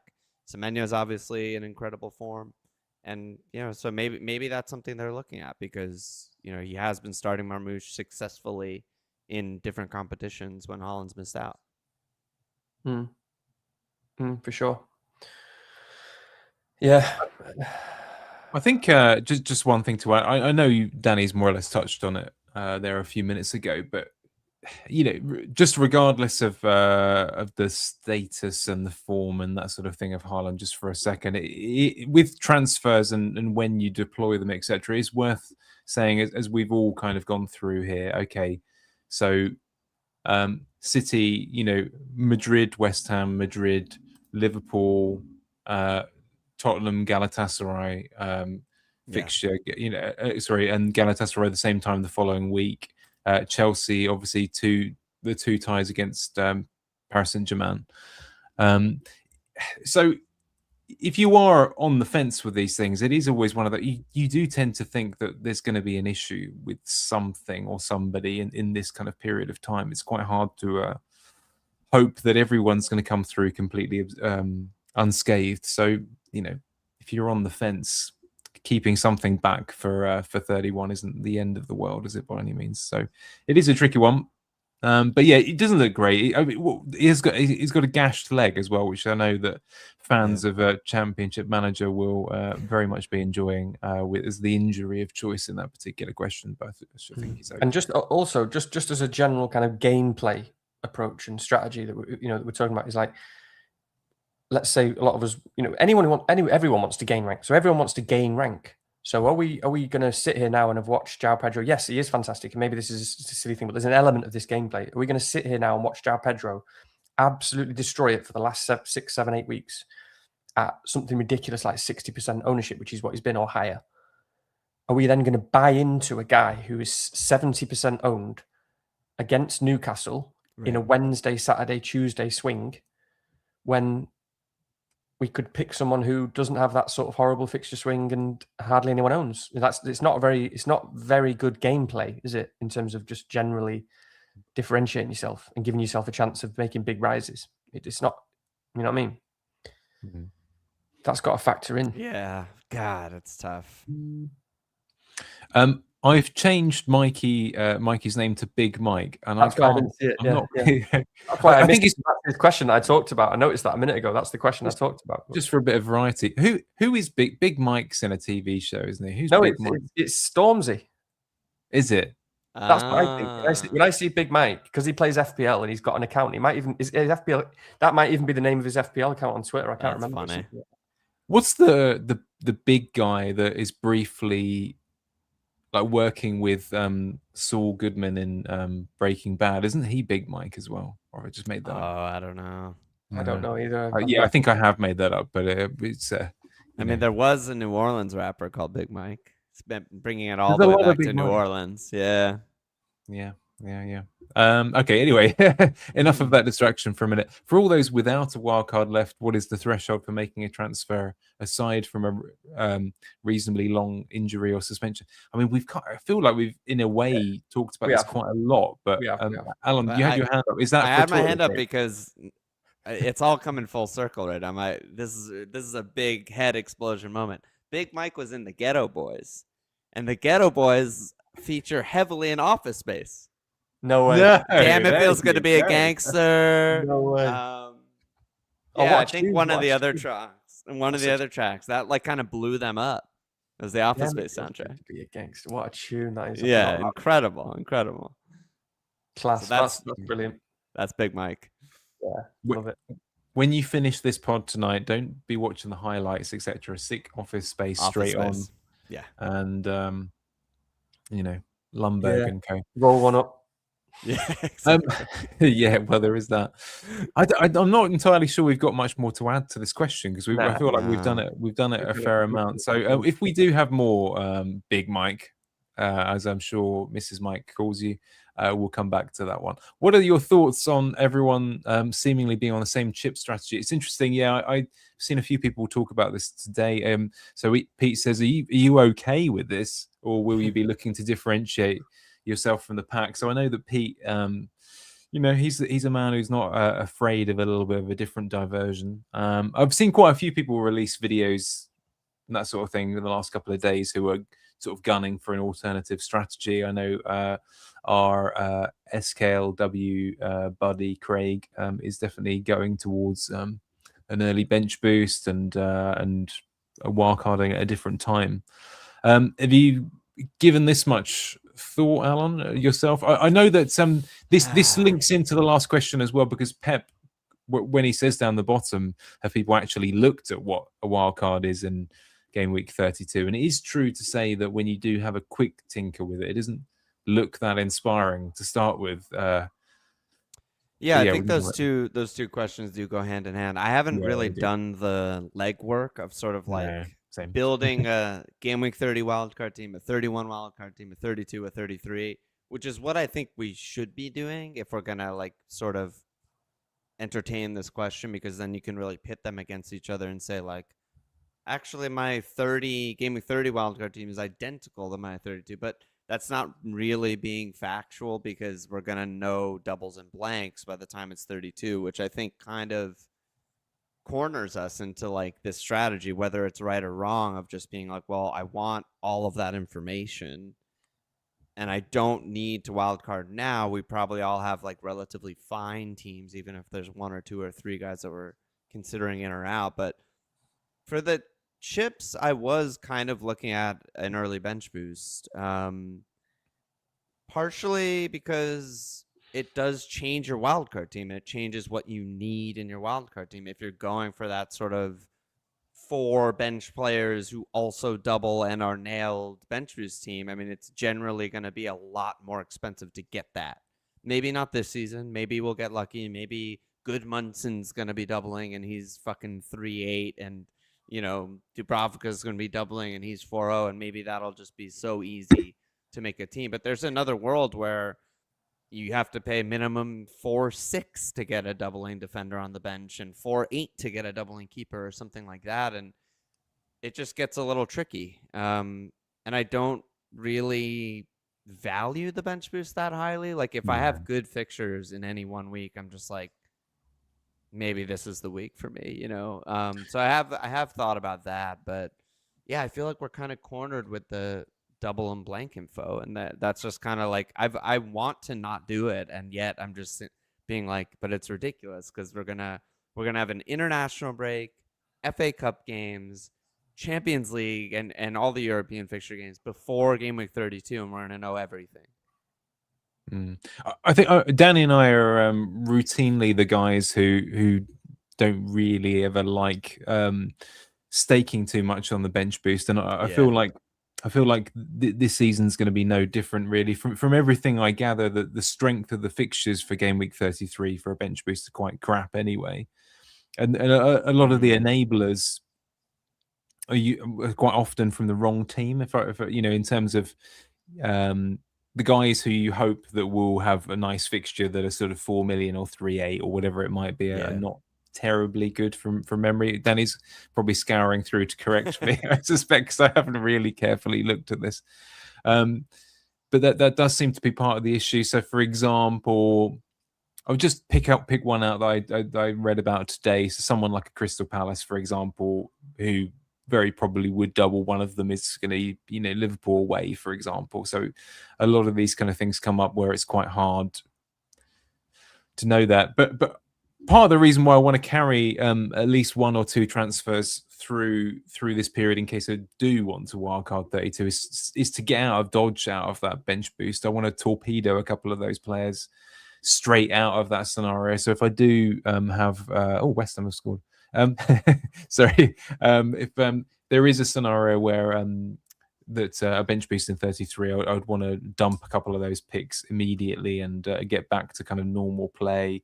Or, of course, to do it the other way around and to wangle it with transfers out of 31 and wildcard a bit later. I think keeping a slightly open mind is quite helpful here. So, for example, that's why a lot of people have veered a bit towards someone like a Brentford player over a Bournemouth or other teams instead of Fulham, is because it gives you that nice ability to consider your options in game week 32 in case you don't definitely want to hit that button, because I think it's quite plausible. Liverpool are a good one, aren't they, to carry through as well?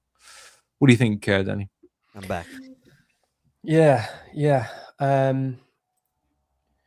I agree, Rich. I think it's really tough, and I've not made my mind up on this yet. You talked about early wildcard there, Alon, I think, as well, and as an option. I do think, like you mentioned, Rich, like the interesting idea for me, without looking too much into it, is the question of basically whether you can wildcard in 32, as most people are, or whether you can actually wildcard in something like 35. Now, that's the way I would want to play it in an ideal world, because every single year, as I say, you're basically hamstrung. Your whole season is hamstrung and dictated by the wildcard and the bench boost and then the remaining transfers. So you do have to optimize that bench boost, or that that following week. It makes sense to, and then you're less equipped to navigate those last few game weeks, 35, 36, 37, 38, when everything is so up in the air and the teams have got different. Some teams are on the beach, some teams are fighting relegation, some teams the league might be over, all that sort of stuff that we know about. That's when you want to be able to do something. You want to have freedom. You want to have a wild card, maybe. That'd be great. I mean, I've not been able to do that for years. The idea of being able to say wild card in 35 and go, right, I get a fresh team here. Fuck all the chips. I'm not thinking about bench boost, stupid rubbish chips like that. I'm not thinking about anything. Yeah. I'm just thinking about 4 weeks, football, eye test players, whatever, what the motivations and all sorts. And I've got an opportunity. That's what I want to be able to do, really. And so, unfortunately, again, and this is doubly annoying, like every week at the moment, there's something that's so annoying. And it's like, I've not been able to save up enough transfers. I've wanted to, what I'm like, that's all I want to do is roll a transfer. I just want to save my transfers. I just want, but all these injuries and so on, it's been so annoying, and suspension. So there's always had to, make a transfer. So, and I think that's the real difficult thing, because I think people who've got lots of transfers are in a much better position because they have much more choice there now. If you've got loads of transfers, and you can go into 32 with those transfers and use your transfers instead to, get the doublers. Get a good bench boost out, and then free hit, still free hit in 34, and then wildcard, because that's way different. Wildcard's a whole different ballgame. It doesn't matter if you've got no transfers when you wildcard. You get to a wildcard. Yeah. And you get to wildcard forgetting anything about who you got on your bench and all that sort of stuff, and you get optimize your 11, your players, and all that sort of stuff. So it's much more difficult for people who don't really have any transfers, because we also have to navigate 31 first. And I've looked at it, and it's actually quite frustrating, because 32 is interesting. Because again, when you look at, I'm just having a quick look now at 32, and you think about a lot of players that some people have got. Man United have got Leeds at home. A lot of us have got one, or at least one, but maybe two. Maybe we've got Bumo as well. Leeds at home. Forget about any doubles sorry, this is 32, so there are no doubles. So United have got Leeds at home. Brentford have got Everton at home. Liverpool, who lots of us have got 2 or 3 of, have got Fulham at home. Don't want to get rid of any of these players. Exactly. Arsenal have got Bournemouth at home. Right. These are just the players I'm looking at in my team, by the way. So you're in a situation straight away there where there's a really interesting question where you wouldn't normally wildcard that ever. You just wouldn't. It's just not a wildcard week. But you have this kind of optimization, option for the following week to get this absolutely potentially huge. At the end of the day, 15 players who could double or whatever, and you've got the potential to get something absolutely huge out there, and anything can happen there. And that's also a separately interesting conversation because there are so many picks at the moment that I don't think that will be necessarily template or needs to be template. People can get real differential picks there with double game week, 15 player bench boost that you could rocket you. It could be huge. Yeah. So that's really interesting. So for many people, and if you're stuck, that's still going to be a good strategy, or it should be on paper, because you've got that ability to get a massive team out for 33 and still free hit 34 and then just play it out from there. And like I say, I don't think people should get in. I've not really looked at it in detail, but there's going to be loads of options of players. So I don't think people should think, oh, I'm on the same strategy as everyone else, so I'm not going to be able to do anything different. There are so many picks now that we've like in terms of like potential DEFCON or whatever, and motivations and good players that I think you will be able to do something different. Yeah.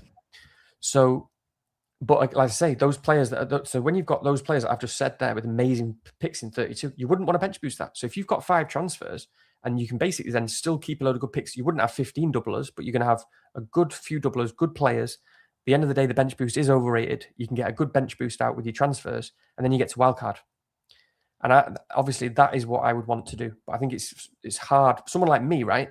It gets even more annoying because we're talking about people who own, for example, most people who own Anderson or Wilson, a lot of these players for Fulham have owned them for weeks and weeks and weeks. Yeah. And now that's an extra transfer in 31 as well.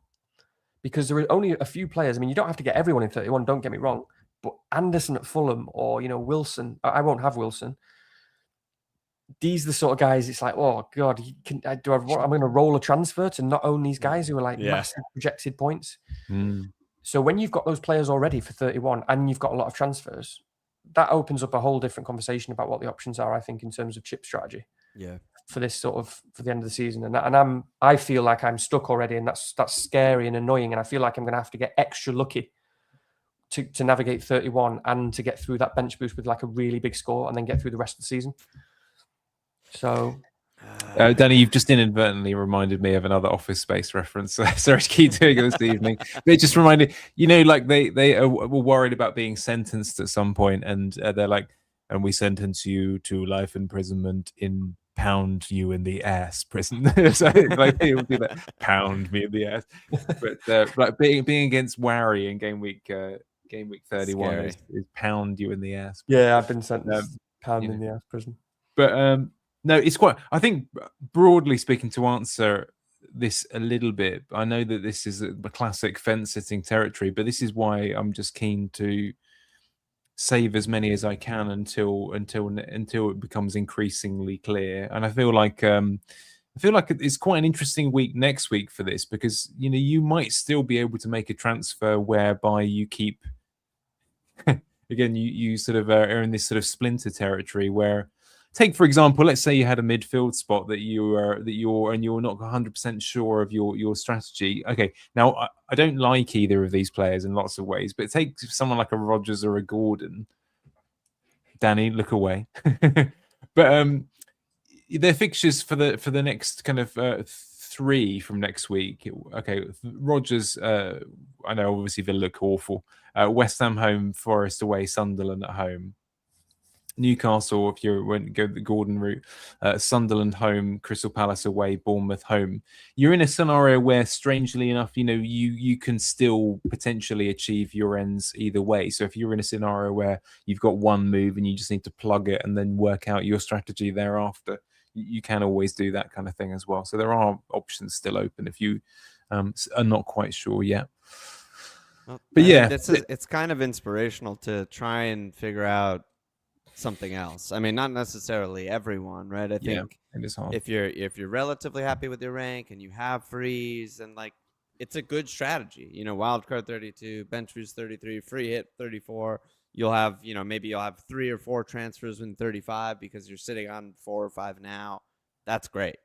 That's great, and it's safe, and it's not a bad thing to be with the herd in that scenario. But we're all on 2 free transfers. I'm very unhappy with my rank.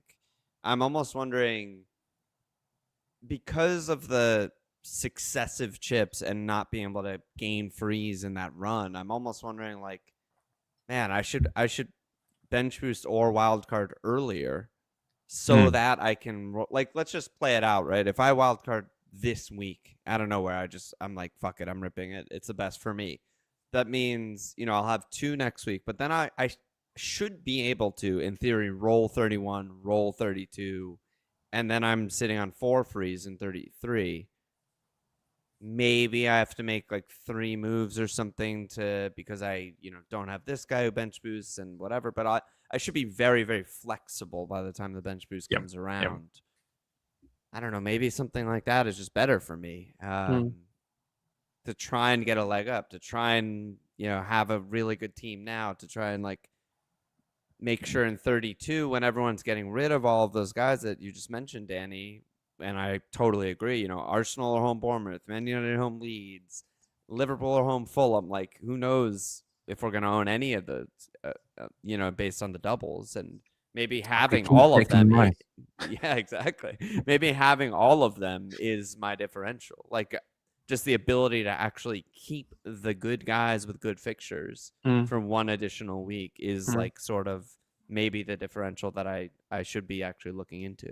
Do you know, just very quickly, like an alternative chip strategy might be all very well if you're looking to go against the crowd, etc. But you don't own a player that's going to be the thorn in your side here. Bob Sanchez might potentially destroy any possibility of some exciting sort of twist and go against the kind of standard Gameweek wildcard, because he's there. And now I don't 100% know whether he even plays the next.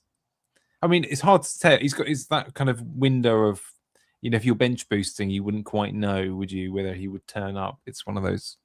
I mean, he stinks. He stinks. I mean, he's been dropped at the moment. I wouldn't be expecting him to play, I don't think, in the next game.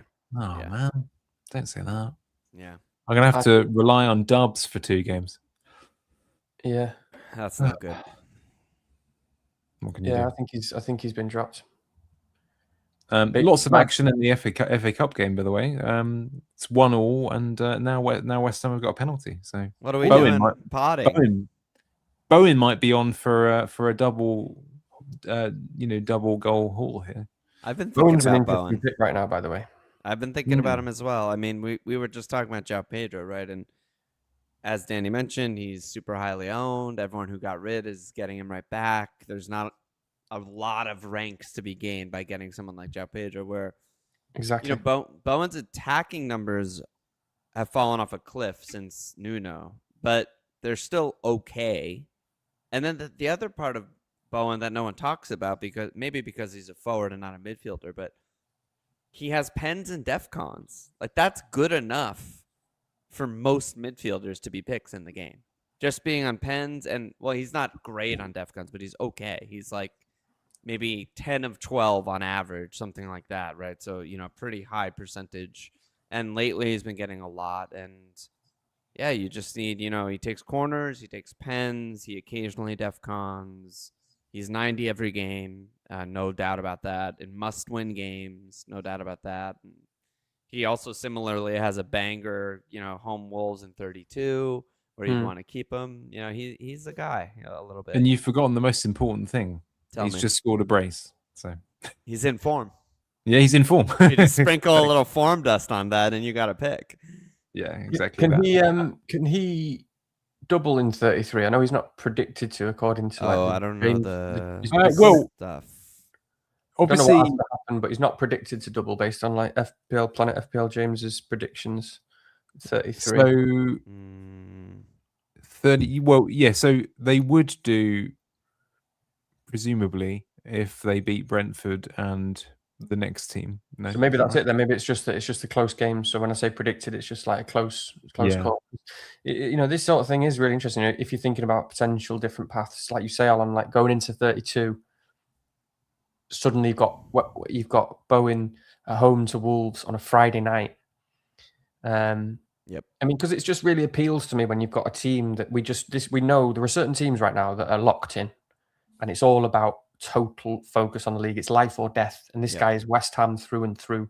His family, everyone. This, this is serious shit. You've got doubts about loads of other teams. Yeah, doubts about loads of other teams and players and people who are carrying knocks and everything like that. And when you get a guy who's just out and out, looks just fully fit, he's fully on it, and that matters. That motivation matters, and that importance matters, and the focus and the fixtures. So you've got to like it. He is still a talisman, and he's on penalties. I mean, Somerville might even be the better one, but I mean, right.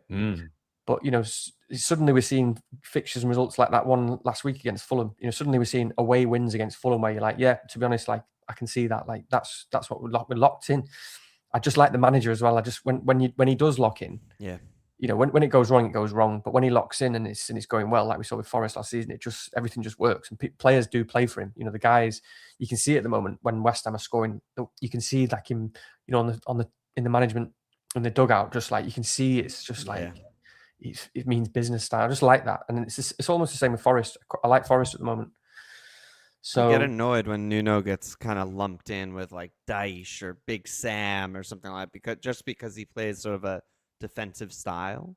But he's had almost a decade of a high level of success in the league. I mean, obviously he got sacked this year. He got sacked after 6 games with Spurs or whatever. He's not the best manager in the world, but he finished 7th with Wolves and multiple really, really good seasons with Wolves. He obviously took Forest to 5th or 6th last year. Yeah. And he's done more than really any of those guys, honestly, in the last decade or longer. And once he gets his system drilled in and the players start doing what he wants and be really organized and tough at the back, I mean, he usually gets results. He's a good Premier League manager. It should be said, by the way, that this was kind of largely ignored and fair enough. Like, I don't think many people really care about this stuff, but occasionally a coaching appointment makes a huge difference. And I know that Danny spoke about Steve Holland at Manchester United not so long ago, and actually, it wasn't so. I know that initially Nuno didn't really get many of his own choice coaching team in. He kind of just worked with whoever was still there, the kind of youth team coach and all that kind of stuff. But since someone called Paco Gémez has come in and joined him as assistant, it's only been like a month or two. That is completely coincided with the return of form. So I don't know what whoever Paco is. He's a great guy. So what for Paco? It does make a difference. It's amazing how often these things are unsung. And just before I nip to the loo myself, possibly in a second, that just reminded me of thinking like Alon remember when Alon said on his pod on FML like months ago, the set piece coach, and Alon was like, whoever the hell this guy is, he needs to get fired in the morning, and they literally got fired like the next day. I texted Alon like, did he watch your pod last night?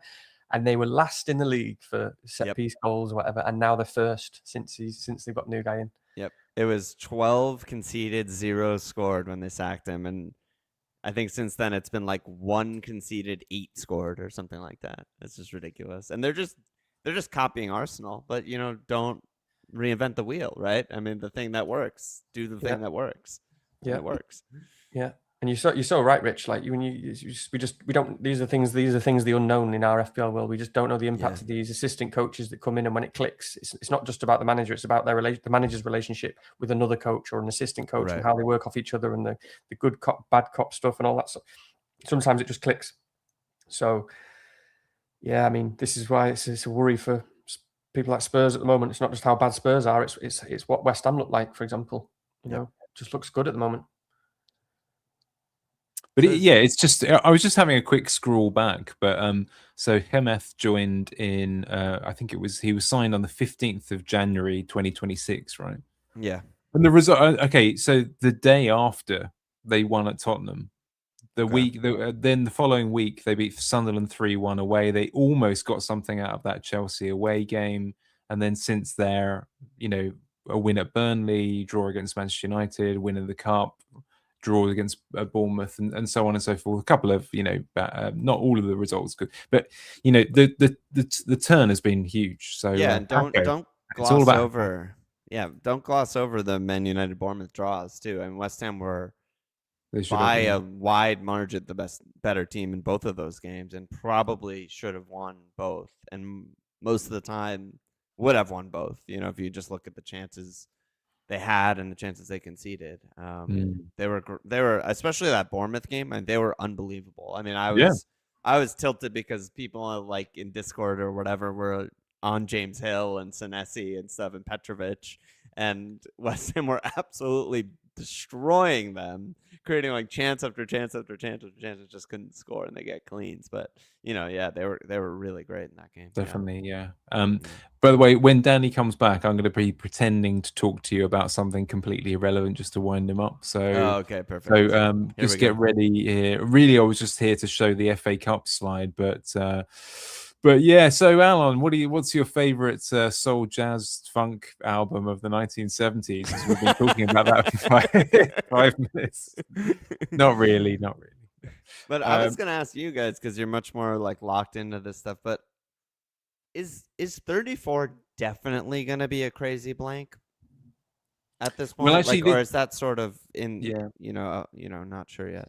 Well, I mean, this is why I put the slide on the screen there. So credit to Ben Krellin and those who put these things together. But the locked-in fixtures that can't be blank in 34, which a lot of people are going to consider for free hit because the teams are crud, is Wolves, Spurs, Fulham, Villa, Sunderland, Forest. And then, of course, you get a smattering, depending on what way you think those cup results are going to go. Some of those other fixtures will still carry on and some won't. So there'll be enough there to play with for a free hit, but probably not to play through, just because they're, most of the teams, like I say, are quite bad. But that obviously that Liverpool Man City game is going to dictate quite a lot. So that's going to be the important one, and a lot of people are not going to know how that's going to go until it happens. So yeah. By the way, the reason I'm even asking is just I keep thinking about that game week 32 that Danny mentioned, and I'm like, maybe that's the free hit. If you wildcard early, maybe you're free hitting in triple Arsenal, triple Liverpool, triple Man United, Bowen and Somerville, and you just have this monster differential 32 team that, literally like no one will have. Maybe people have like 2 of those 11 I just named, and you go for that if 34 is not that bad of a blank. But I don't know yet. So can I just share this quickly? And sorry, I was on mute a second ago when I was trying to say I don't really hate that music that much. I just like to wind Richie up. I know. Because he's very easy to wind up on that subject. I've got a little spot I can poke him. No, it's great, really. Someone's just shared. Sorry, I'm just sharing because Ivan's just sent a message of just like someone shared on Twitter now that the most likely outcome now for doubles in 33. And obviously this is just most likely, so it might change a little bit. But honestly, eyeballing it looks pretty ugly, all of a sudden. Really? So, in terms of like, let me just read some of these off. I know it's not easy when you can't see. I don't know if I might share it with the camera in a minute, but you've got potentially Arsenal against City and Newcastle. Okay.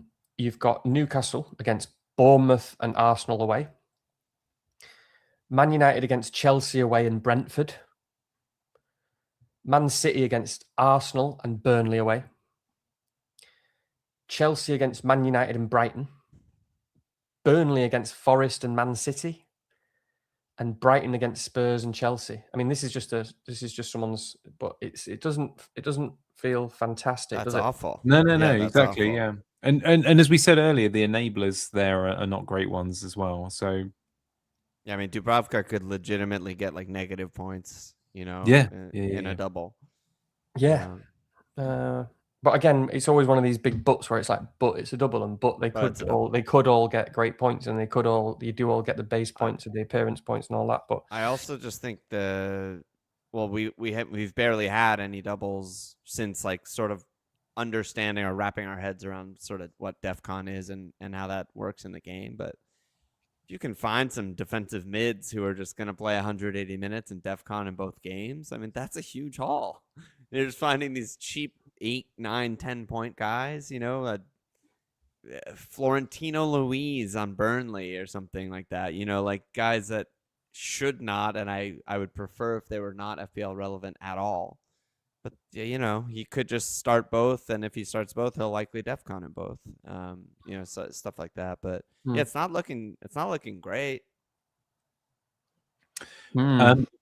What I was thinking of doing now, Danny, I'm just going to flip things around a little bit. I thought we'd come to our teams next, actually, because we, strange enough, there are some remaining questions, but they are dangerously lifestyle, Alon. I'm just going to warn you this I'm now. Okay with that. I'm okay with that. Who coined the term lifestyle, and basically none of them are for Danny and I, because no one cares how we live our lives, but people are fascinated with you, and maybe even the chat will.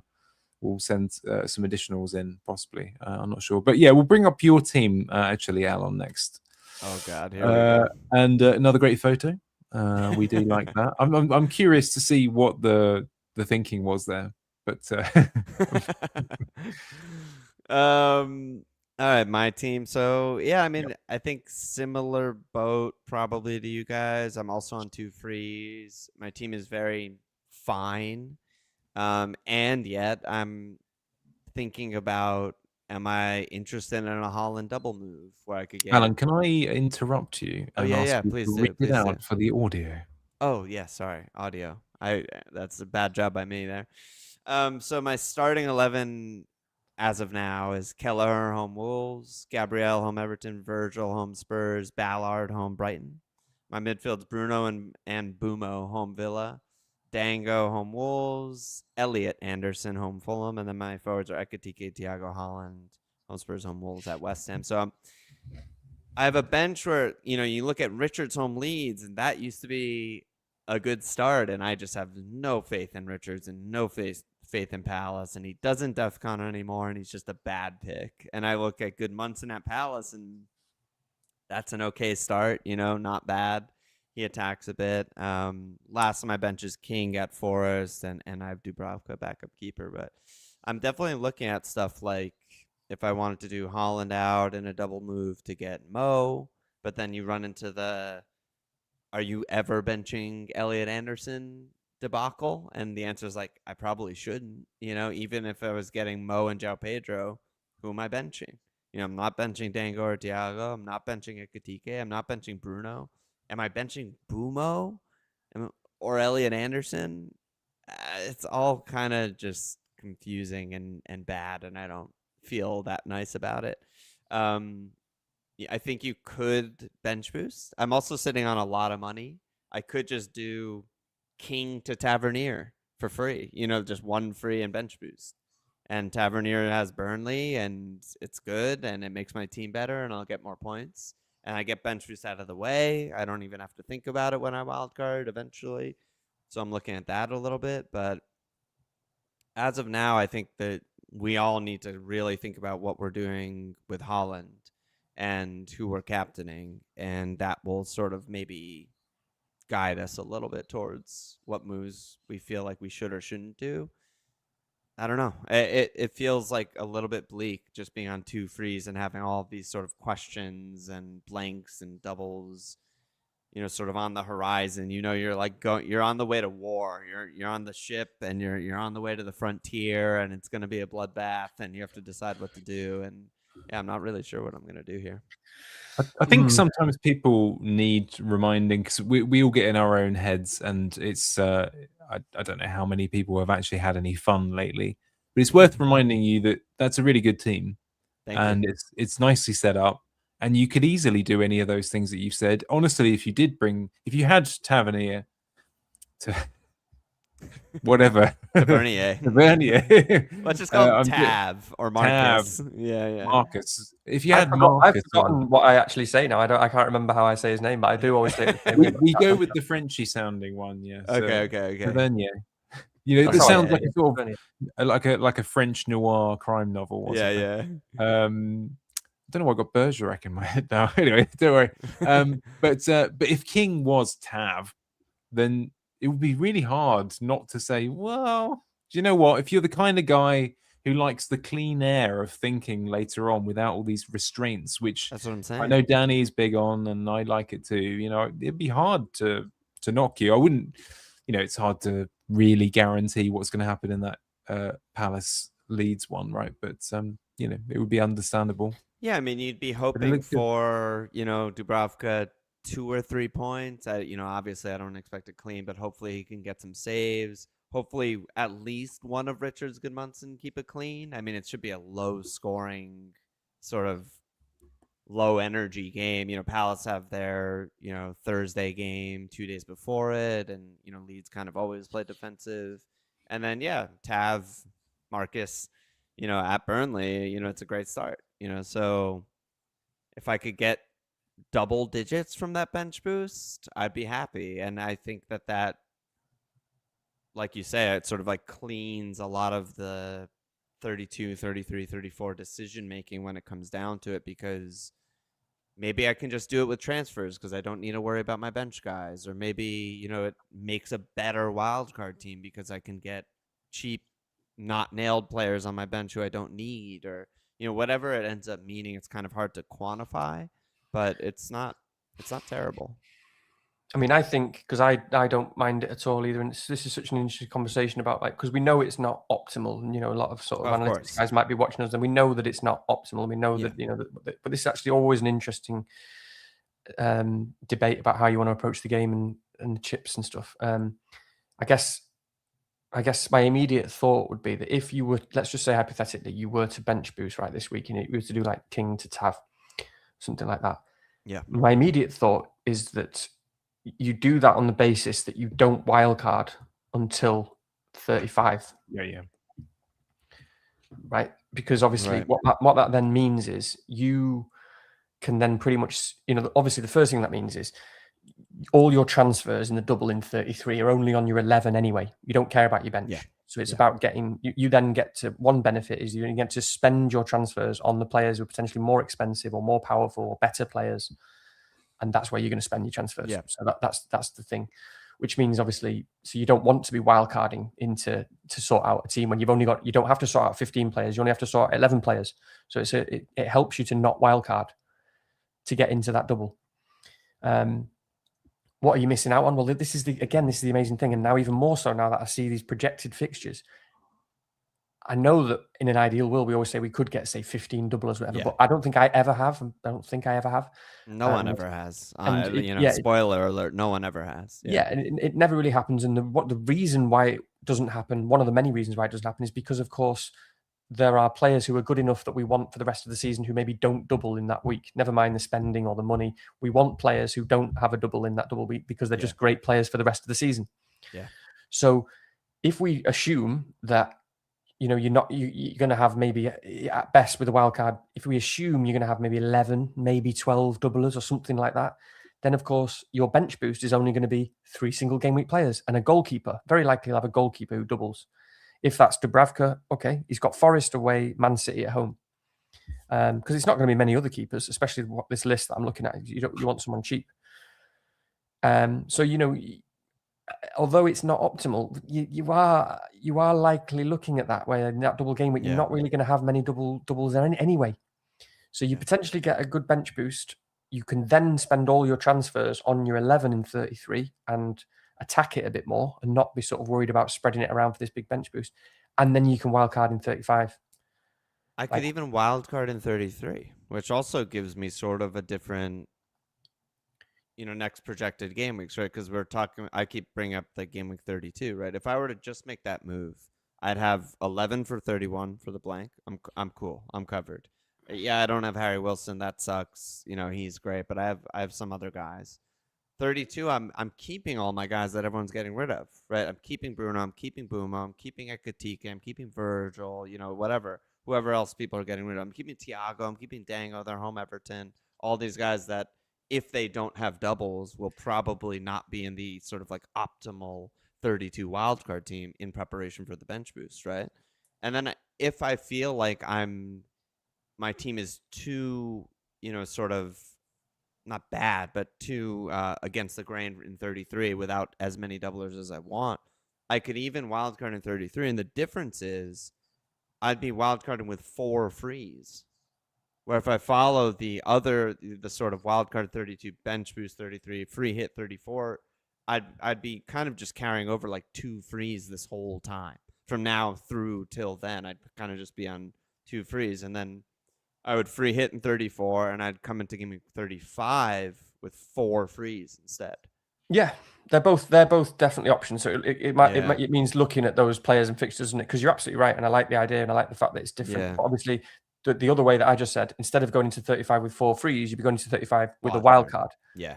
So you can change your whole team. But yeah, you might be right, because then you can basically get 11 really good players. But obviously, you are hamstrung a little bit by these. That's why I never really like it. I always like wildcarding after these doubles and stuff. You don't want to be stuck, because look at these doubles. I mean, none of them are great. None of them are great, but actually as well, when you sort of eyeball the potential doubles, some of the ones that stand out as being actually I like that in terms of like we could get some goals there. It's like Man United with Chelsea and Brentford. I mean, it's not good, but it's Man United and Brentford, who coincidentally play each other. That's kind of like the standout ones. Yeah. And who you already have 5 players from.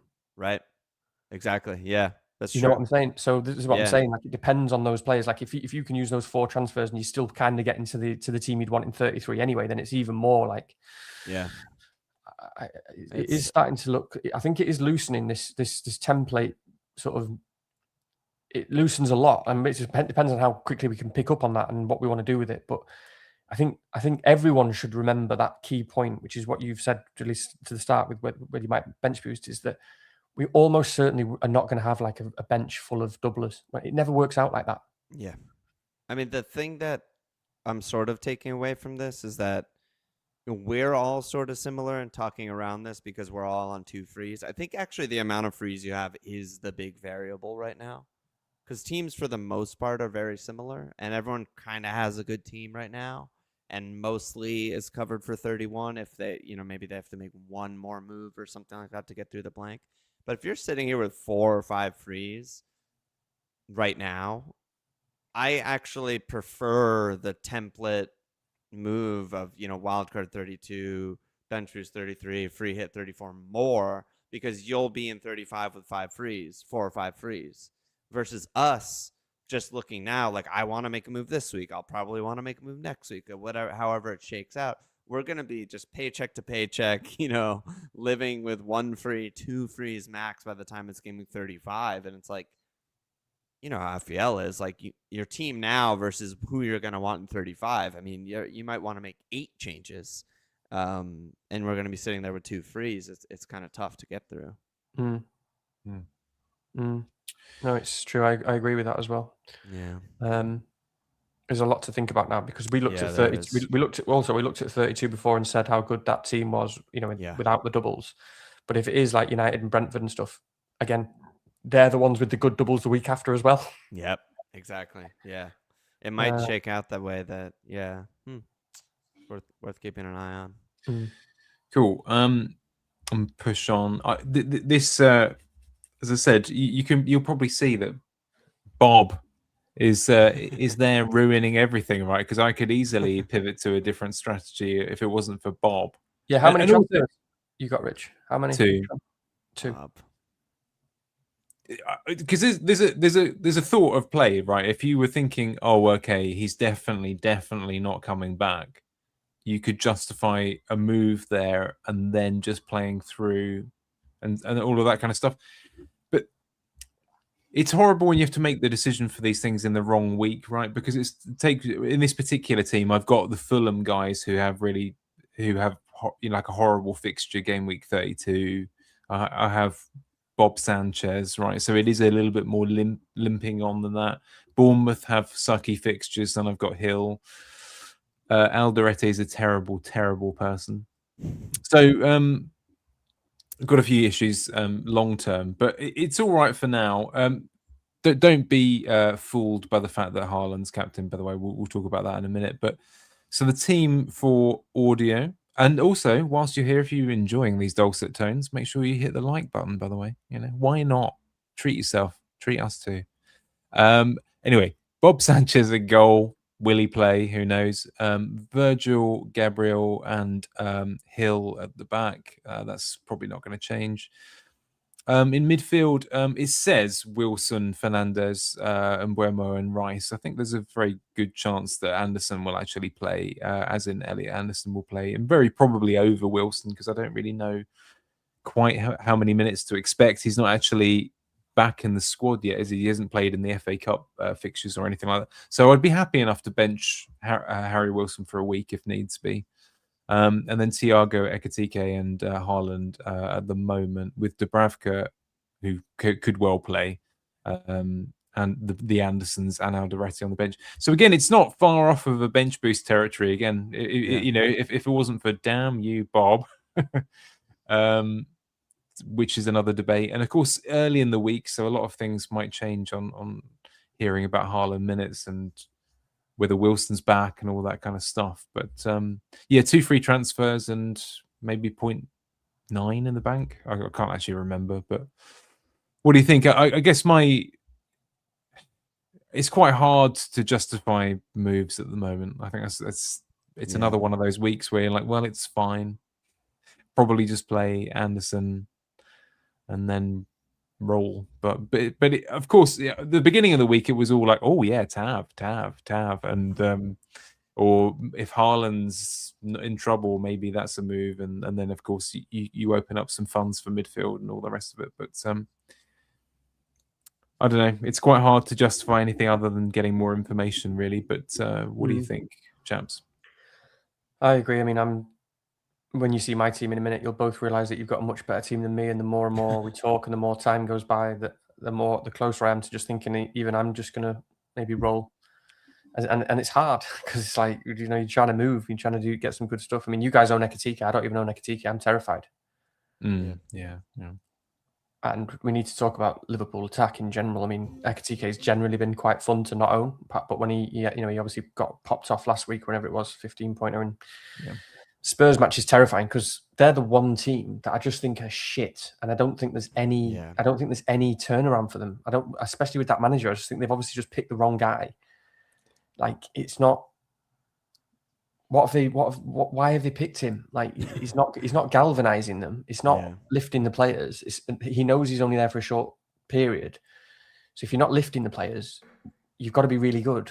But he's not really shown anything. He's not done anything that's really good. I mean, it's already looking very worrying, and you're already seeing those sort of players who look like they're just not on board. So it's like, if there's one game, it's pretty much the only game I can think of that I'm thinking.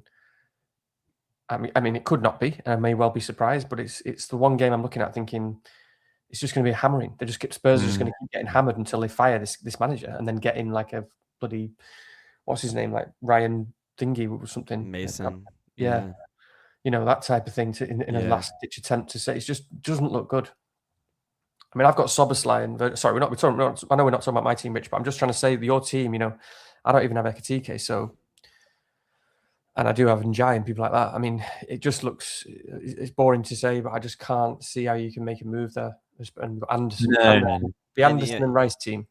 Yeah, and you can't really bench boost either. Like, if you were, I know, exactly. Because not just Bob, but you know, you have Harry Wilson, you have Rice. I mean, it's a good week to have Champions League for your team because at least you'll know about Rice.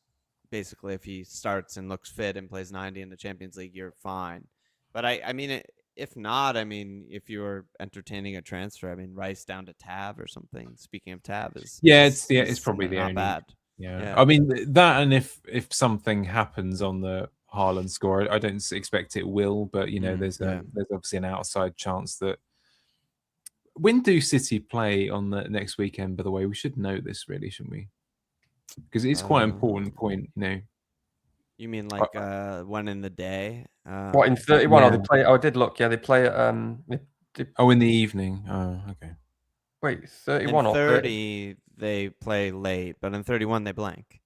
Yeah. So so on Saturday night they play in the 8 o'clock under the light. See, again, I mean that smells of West Ham getting something there to me. But yeah, I know I'm a bit biased, but it does for sure. Saturday nights under the light. Where would you rather be than in next to the Westfield Shopping Centre in Stratford? Well, almost anywhere is the truth. But that's interesting. Okay, so that's it's not going to help us with any moves and all that sort of thing. So very probably. Captain will probably change. I don't know. I don't feel. I think it's more likely that if anything, Haaland's probably third at the moment in time. I don't know. So early in the week, isn't it? But how strong are you on Ekatike as your captain pick there, Alon? I mean, a striker with nothing extra is always quite hard to justify, as he's feast and famine. But I think it's probably Bruno is default at the moment for me. Yeah, I mean, Bruno's good. Mo's fine. Ekatike is fine. I don't feel strongly about Bruno either for the reasons Danny was bringing up. I just think that we've seen Man United sort of struggle against low blocks who don't want the ball for a few games in a row, struggle to create much. And I think Villa are just the absolute pros at that. I mean, they are just take the ball. We don't care. We're not going to play at all. We're just going to counter with two guys. It's going to be like 2v4, Watkins and Rodgers countering. But I think they're just great at that. And I think, Bruno always is going to create some chances and take a few shots. Well, lately, not really, but take a couple shots or something. Take some free kicks, take some corners. So he's always like a fine captain, but I don't feel great about Man United's chances of like scoring 3. Villa are just tough. Yeah. Is this a good moment, Alon, to remind Danny of what I heard on your pod earlier this week about Walsh saying that Mbeumo was a bang average player? If he doesn't have any space and isn't allowed to counter, he doesn't add that much to the team. I mean, he's obviously a very, very good player. I think everyone knows that, including Walsh. But I think the point he was trying to say is, when the pitch is just really compressed and Villa just have 9 behind the ball and it's just a complete nightmare and they're doubling him. I mean, there's just not that much we've seen so far to say, okay, this is how Man United are going to create chances in this situation of sort of settled possession, But if they're on the break, I mean, Bumo's a god. He's elite, and whether it's Sesko or Ahmad or Cunha and Bruno, I mean, they're running with the ball in space. They're really, really, really talented and dangerous. But I just don't know if that'll happen against Villa, I think is the point. Although, Jesus, those Chelsea highlights, I mean, all they were doing was running against it. It was like just 2v1s over and over and over again. So maybe I'm underrating the fixture. But, I mean, I think Liverpool have been playing well for a little while, kind of under the radar. Obviously the Wolves game was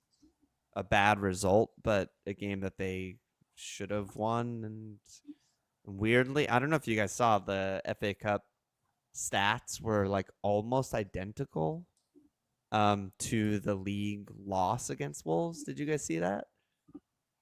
It was like Liverpool had 20 shots in both. Wolves had 4 shots in both. The XG was like the same in both.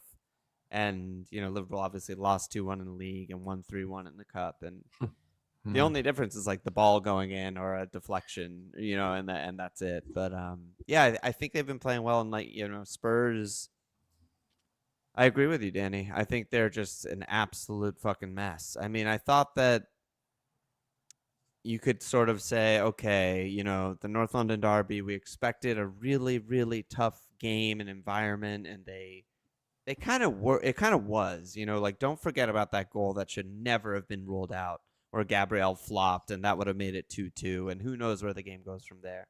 But as soon as Arsenal kind of made it 3-1, they just gave up. Spurs just gave up, and that was the end of the game. And I kind of excused them in that game because it's not the most important for them, honestly. Like it normally is in a normal season. That's their rival. That's the North London derby. It's huge. But they're just trying to not get relegated. Picking up points against the other bottom half teams is sort of more important. And then they just lay an egg at Fulham and Home Palace, and they're just awful in both games. And it's just like, well, now, there's no excuse. Like they needed any sort of points in those games, and they were nowhere near it, really. So, if there's a team in the worst form playing the worst football, it is probably them. And even Romero, man, I mean, what do you even do with this guy? It's like, you're seeing tweets, oh, Romero's back from his 4-game suspension. I'm like, great. He's probably going to get a red card. He's probably going to injure a Liverpool player and get sent off. At this point, I have no faith in his sort of he's supposed to be like the leader at the back and organize the defense. I'm like, when have we last seen that? Like 3 years ago? I mean, at some point, Spurs just are a bottom 16, right? I mean, they finished 17th or something last year. They're in 16th or something like that this year. That's a lot of them being a bottom 16 in the league. Like at some point, you just are what you are, you know. And yeah, it's a good Liverpool fixture. Ekitike got rested. I think Mo's playing fine, playing well, not great, not old Mo levels, but if you're holding him to just the standard of like a normal human and not old Mo, then he's playing fine. And he's taking good corners, he's getting shots, he's creating chances. Totally fine captain. I'd captain him over Haaland if I had both. That's kind of where I am. Did that help? Did that help? I don't know. It's kind of a long rant. My position is that whilst I could stay here all evening listening to you both be cruel about Tottenham, which would give me an endless amount of pleasure. Apologies all. I should hand over to Danny's team, but no, I agree. Yeah, it's a great fixture to target. It is, yeah, certainly. And actually, sorry, no, this is completely irrelevant. But I've just noticed that Somerville was on for Traore to kind of completely ruin Brentford in the cup fixture. That's good news as well. Okay, Danny, over to your team. And what we'll do this, and then I'll wrap up with a few lifestyles, and then we'll give Alon back. We a day that looks quite sunny and bright there. Beautiful day. Yeah, I'll go get some sun and help with my sinuses or whatever. Oh, nice. Yeah. Danny, you can take it away. Yeah, okay. I've got lots to think about. I'll read my team first. I've got Raya in goal, Gabriel, Van Dijk, and Lacroix at the moment. And Jai, Bumo, Bruno, Dango, Soboslai, Haaland, and Thiago up front. No bench as usual. Hall and Tarkowski. No, I'm glad you just sort of talked about. I was going to ask you about Salah anyway. It's this difficult one for me. I've got various options there, and someone chasing, that a real chasing move is. I've got 2 frees. Is a sort of Haaland out to a striker. Could be Joao Pedro, and then Njai to a Salah, for example. I could do that. And again, I'm not wild about Salah at the moment, but he is playing Spurs. They're truly terrible.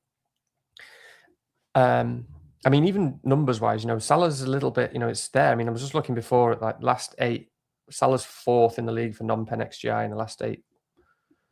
I mean, it's not typical Salah numbers. He's like almost half the numbers that Joao Pedro's got, but he's got nearly 4 non-pen XGI over the last 8, and he's up there. He obviously scored in the last game, which was a bit more of a Salah-esque goal. It was a good goal. Mm-hmm.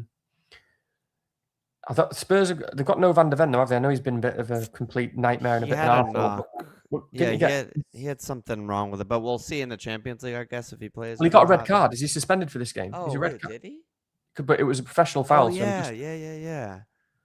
Well, so were they in the cup? I don't think they were in the cup, right? So he still has the red card. Yeah. So he should be suspended. Yeah, you're right. So they've got in that Van de Ven. Right. So in that case, they've got no left-sided centre back. Yeah. Which maybe that, and also the guy who's fast. I mean, maybe that's really good for Salah. You know what I mean? Yep. Oh, it's so tough. I mean, yeah, I don't think Salah is what he was. I mean, one of the differences I think with like Salah at the moment, it's just that extra sort of yard, isn't it? It's that extra sort of burst of like who he is. Like last season, if he got to the last 20 minutes of a game, the last 30 minutes of a game, Salah would be like, the fuck, why haven't I not scored yet? Like, I'm going to make this happen. And you just see him, like, he would make it happen. He would actually, through force of will, with all that pace and like energy and on top of his skill and his goal scoring prowess, he would make it happen. Whereas now he looks a bit more like he doesn't necessarily fully see himself as that right now for whatever reason. Like he's just sort of going along the flow like a normal person. But that's a big difference. That's why Salah was such a ludicrous, absurd captain for so long, was because you want that guy, a bit like Bruno is when he's at his best. Yeah. You want that guy who says in the last 20, 25 minutes, if you've not done anything yet, I'm going to make sure I do now. Like I'll make sure something happens.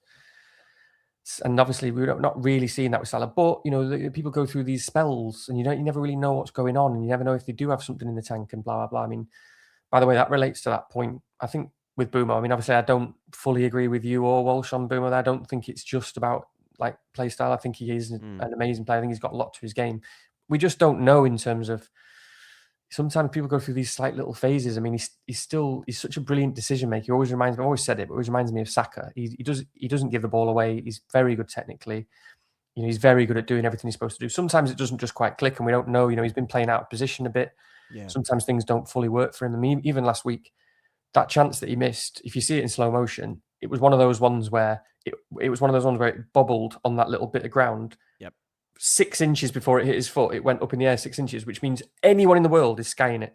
And if it hadn't bobbled on that little piece of mud, he probably would have buried it, because that's the sort of chance he always buries. And it was just one of those bobblers that no one can do anything about. I mean, I know he didn't play great or anything. We're so biased by the outcome. I mean, we have to constantly remind ourselves. If it's that Gordon Ramsay meme, right? Of like if someone you like missed it, it's like, oh, come here, oh, you know, and then if Bumo misses it because he's been in bad form and not scoring points, it's like, you fucking donut, you know, whatever. Exactly. Yeah, yeah. And it's like that. And then I can't remember if it was last season or the season before, but I do remember, and you'll remember because it was. I think it might. I don't know if it was more Walsh or you or whatever, but do you remember? Bumo had that period where he didn't do anything for about 8 games, and I think you both sold him, or one of you sold him, or you both sold him. And we both sold, yeah. And then it was just like, and then he hit us with a 19 point, a 15 point, a 10 point. You know, it just turned crazy because sometimes it just suddenly turns, and you just start doing the business again. So I do think that you know, I'm fine with Bumo, but it's not great at the moment. So yeah, like basically trying to be quick. I could do that sort of double move, that sort of aggressive move, get a Joao Pedro, a Salah. It doesn't really appeal to me enough. But it does come down to captaincy. Like we've said, I'm not going to captain Haaland almost certainly, but I'm not wild about the Bruno captain either. But then it's weird. I think I would, if with Liverpool, I probably would want to captain Salah more than actually anyone else on that team, even Ekitike. Ekitike is brilliant, but he's not. He's not got the penalties like Salah. He's not the sort of. He's not that. He's never been that outrageous sort of goal scorer. He's just got loads to his game. You know, I don't know. Like, I think I would be on Mo. But yeah, I just can't. Can you afford Ekitike and Mo? No. Oh no, you have 2 Liverpool anyway. You have I have 2 Liverpool anyway, and I don't think I can. No, I can't afford it. It could be like Ekitike and Palmer. So basically, it's like Ekitike and Palmer, or Joao Pedro and Salah slightly ahead. That could be a move. But again, it's blending all your transfers. It would be to captain Salah. It's very aggressive. I could do it. Yeah. Or it's just Njai to Tavernier and roll the other again. Right. Great. Yeah, Tavernier is great. Fixture's great. Or it's just roll again, you know. And I'm now much closer to that than I have been any other time. I don't like Njai, obviously. He's driven me mad. I mean, but yeah, penalties, things can happen. Everton will be up for it. He did look a lot better, by the way, in the last game. I know it was against Burnley, but he was actually getting into better positions. He could have scored easily in that game. So anyway, so it's those 3. And it's probably at the moment, I don't know, man. It's probably pretty close between Rolling and Tavernier, and then just possible to get Salah and captain him in the double move. But it's the transfer. I like it. You know, I like. I'm always defending Mo. I feel like I've been defending Mo for a decade. Like even when he had his rough patches in seasons past, I'm always like, no, it's Mo, it's Mo, it's Mo. Yeah, and it is a different player, and it is a different proposition, and you know, it's not peak Mo at all. But you know, you're mentioning like his explosiveness and sort of like the desire in 90. I mean, I think that is still sort of something that goes underrated. Is just. He's lost his burst. He's lost the ability to just beat multiple guys in one move, get behind. Even when he's ahead of the defender, he's been caught up a few times, and people are like, oh, he's washed, you know, he's done, whatever. But by the time it's like the 87th minute, and, you know, the other team's been chasing him all game because he still just gets the ball relentlessly, that's when he's still the fittest guy on the pitch somehow at this age. He's still just like sprinting at the same speed, and everyone sort of slows down because they're tired and they're huffing and puffing, and he's the exact same as he was on minute 10. And I think that, you know, some of his shots are, you know, skying or whatever, but I think the creativity of last season is still there, and people forget how many assists he got last season. That's what really like broke the game. Was like, it's not just, you know, he didn't score 35, It was just that with the assists that he added to his game, he got 18 assists last year. And that's all still there. I mean, he's creating good chances every single game. The new corner strategy is exactly the same as what Saka does, exactly the same as what Enzo does or Rice does. And it's just an in-swinging Olympico every single time. And it's like the keeper has to make a crazy save while being blocked, or someone flicks it on, or someone scores. And I just think he still has all these avenues, and obviously pens. He's just really, really safe. And no, I do. I like it. I like it for all those reasons. I do like it, but it comes down to like if I've got to weigh it up. Where if it's a chance of looking at like 3 or 4 transfers where I can get 3 or 4 players for 4 weeks at the end of the season, or for 5 weeks at the end of the season, and change your whole team. It's a much different sort of bet than betting on a Salah captain for 1 week and then Salah in your team in 31. And it's what that bet looks like, and that's why I'm thinking like that's really tough. Yeah, who's the captain in 31? By the way, have you guys looked at that at all? Not this week, but next week. In the blank. I mean, are you captaining like Harry Wilson or something? Like, I don't. No, I think Bruno will still be the most. Yeah, Bruno away Bournemouth. Yeah, I mean, it's probably open, Bruno. Bruno, open and good. Yeah. Bruno. So yeah, we'll see. I might well roll and just keep and Jai. I don't know. I might just try and get myself some transfers and see if I can just do something different towards the end of the season instead. I've got a lot to think about this week. A lot of thinking. Yeah, I don't know what I'm gonna do, man. Fuck. I mean, actually, just worth pausing on this for a second. Danny, just out of interest, if you do go ahead and roll, what have you? You've got 3 benches for 31. Is that right? You got Haaland, Lacroix, and Gui. Gabriel. I would. Gabriel. So you got to make one move anyway. Yeah. Yeah, probably. Like I'd probably bring Anderson in, but I mean, even that, it'd be great if Anderson like got suspended or something, or I don't know. Like I don't really want to do that, but he's just so good on paper that week. I don't know. I could look at it, but yeah, I can't remember. Joachim. Okay, yeah. Oh no, wait. So I've got Gui as well. Yeah, so I have to do something. Yeah, of course. Yeah. Yeah, you have to do one move. Yeah, so it'll be Anderson probably or something like that. So yeah, Joachim, Big Joa, something like that. So I won't have Wilson. I wonder whether. I think ahead of game week 31, look out for this, everybody. I think he's going to be renamed Joachim. People are not going to call him Anderson anymore. I know that it's annoyed me enough, like it's so annoying explaining, no, not that one, the other guy. It is annoying. Joachim. Yeah, that's who hasn't been starting, by the way, and then comes in the FA Cup and concedes the match losing penalty. Just to flag that up, sort of like, they're whatever. Maybe from what I gather, they couldn't have played anyone else. I think from the sounds of it, they didn't really have anyone available or something. I don't know whether that's true or not, but this is why another week of information will help us, hopefully. So I'm going to come off of this very quickly. Going to wrap up with a couple of lifestyles and then go. So don't feel like these answers need to be particularly long, Alon, but people are always very keen to find out things from you. Yeah, we need to keep it below the 2:30 before we lose our minds on them.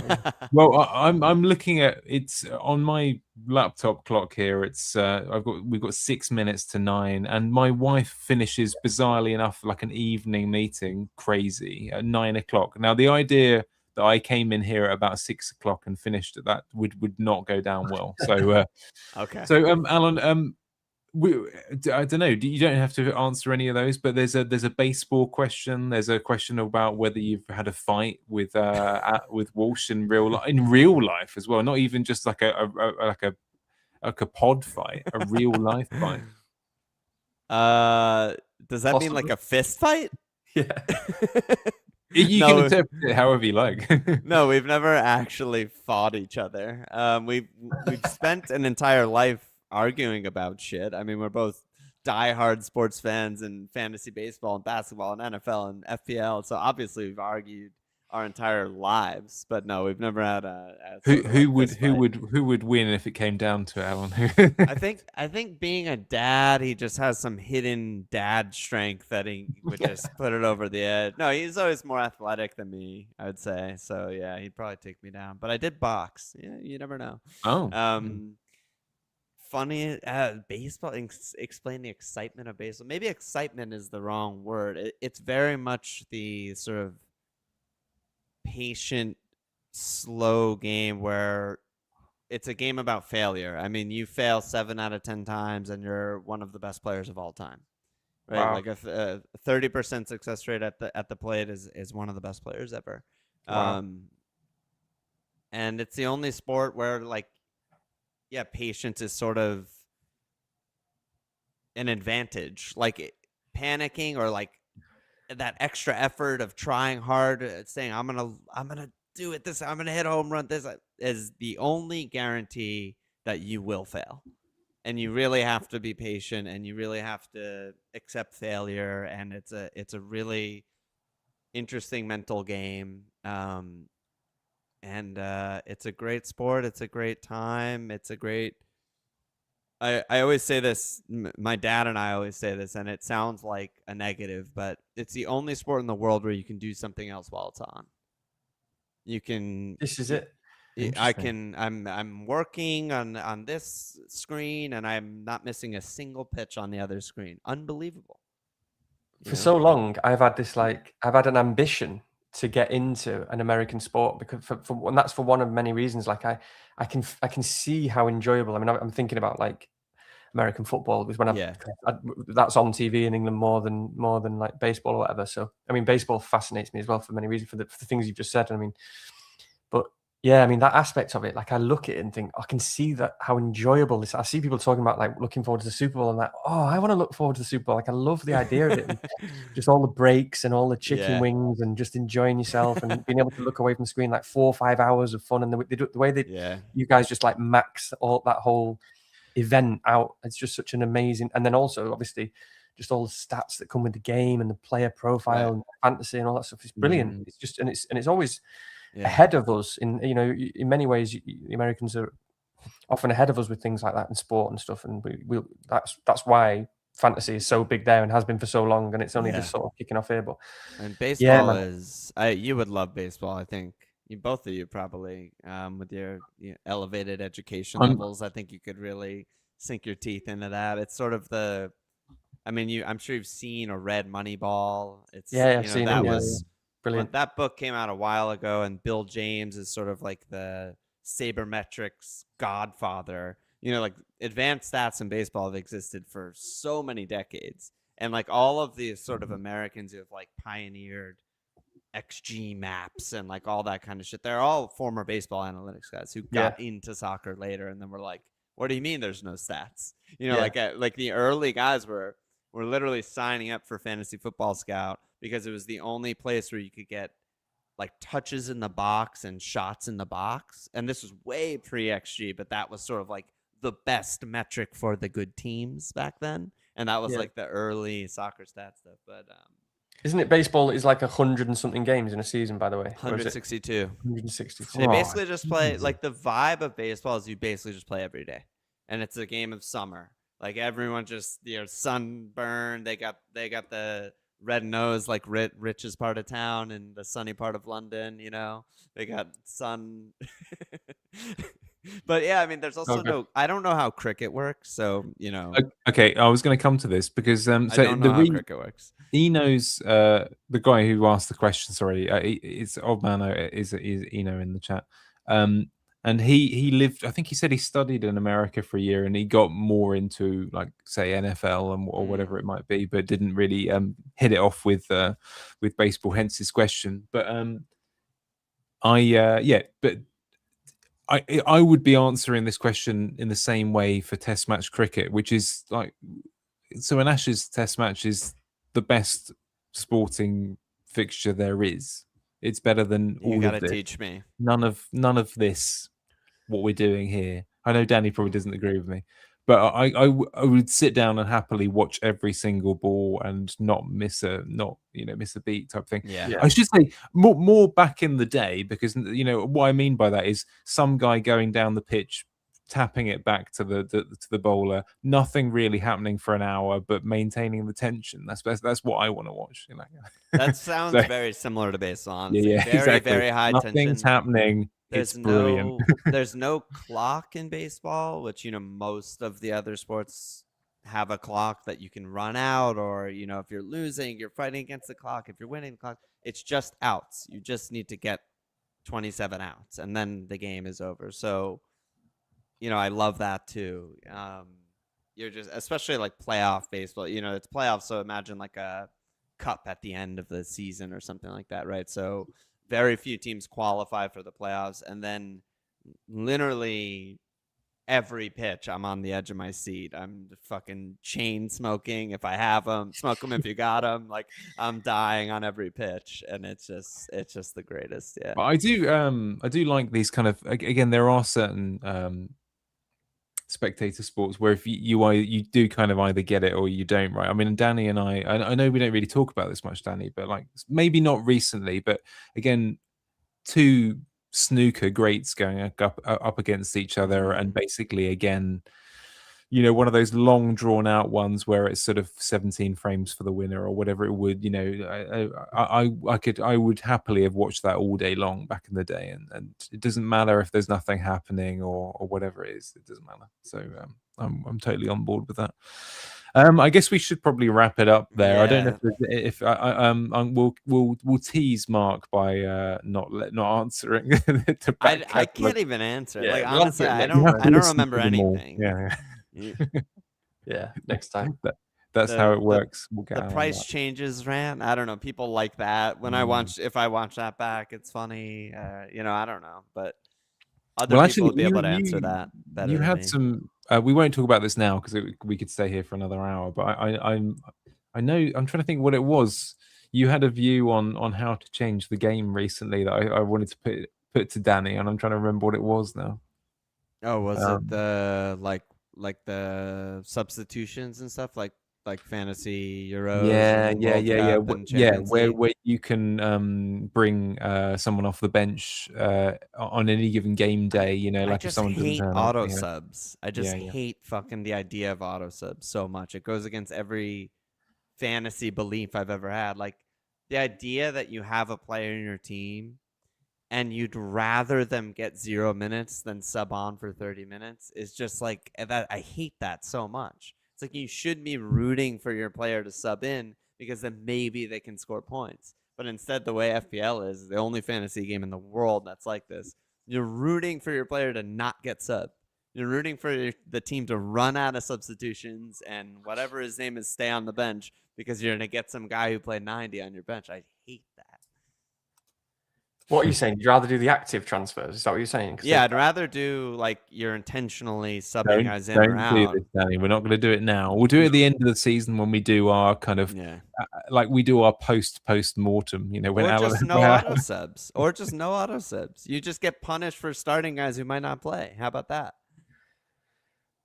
Whatever it is, as long as you don't have to actually press any buttons over the weekend. That's fine. Then no auto subs, but no manual subs either. I'm fine with that too. But yeah, I agree with Danny. No buttons over the weekend, and no price changes over the weekend either.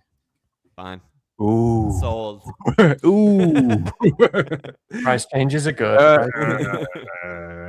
Okay, no. Thank you, Alon, for again bearing with and coming back. We don't know why you do it, but we're glad that you do. My pleasure.